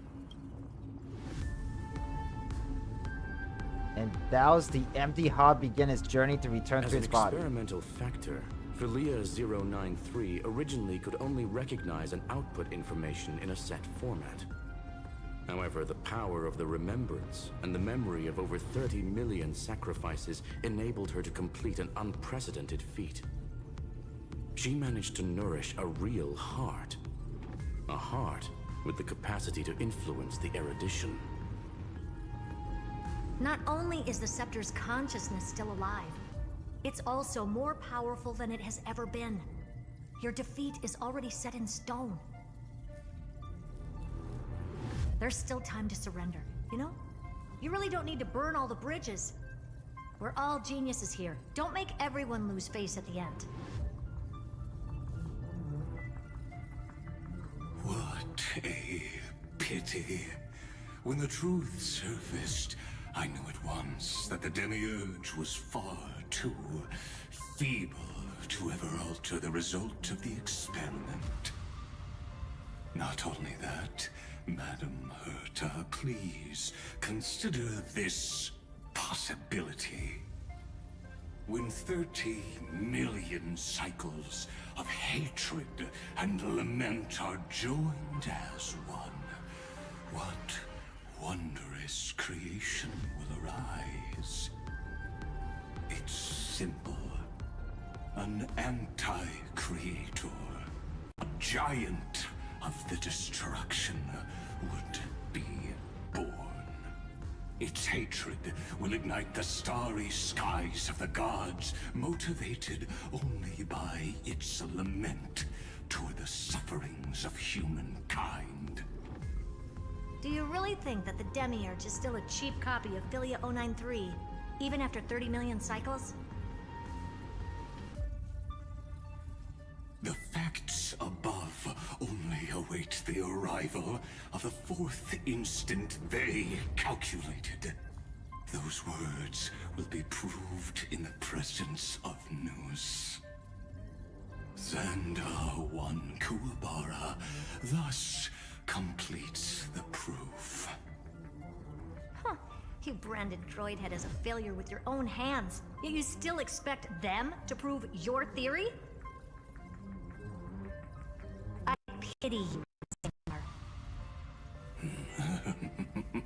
I don't need your pity. Let them cast their gaze this way as much as they want, and paint the future they imagined. As their creator, I shall complete my duty, and direct them to complete their final query. The destruction of the self. What hubris. And what if you fail? No one understands failure better than Xandar. He has suffered so much already. What is one more failure to him? For the first genius, failure is simply the beginning of the next inquiry. You don't want to test the resolve of a dead man. That's excellent. Oh. Let's wait and see, Senior Society member. I'll have you watch me perform the final step to overturn your proof.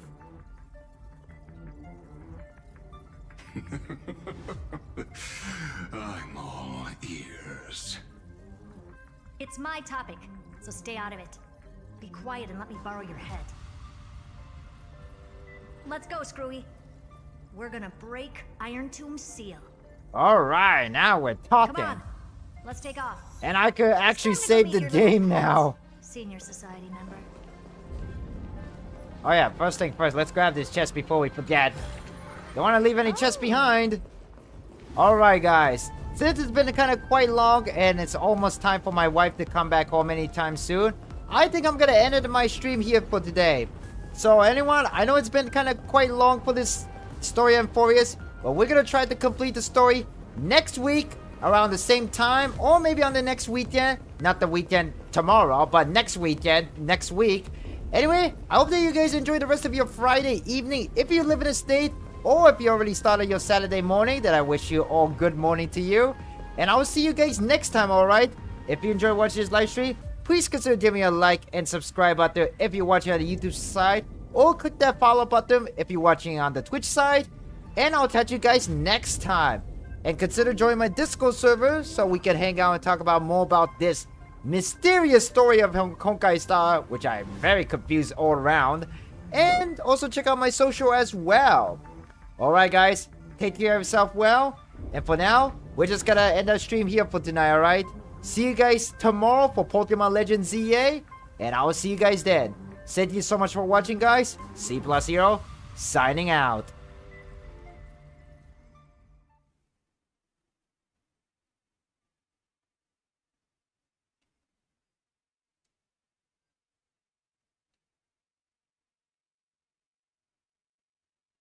Oh, actually, hang on a second. Hang on a second. Wait. Hang on. I forgot something. I forgot to do one other thing. I forgot about to do this one thing.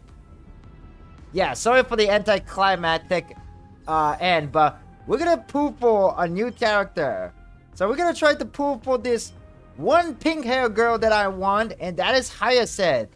Let's do a single tenpu to see what we get. And my wife just came back home. Hang on just for a moment.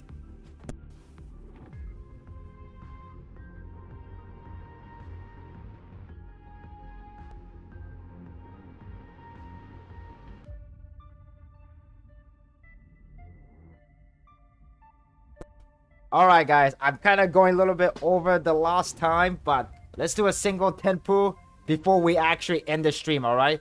Here we go, single tenpu. Are we lucky enough to get Hyacinth? Here we go. And we done. Okay, I'm just gonna skip this. We did samples like code. Well, that was anticlimactic. Alright, I'll see you guys next time. Take care of yourself, guys. Goodbye for now.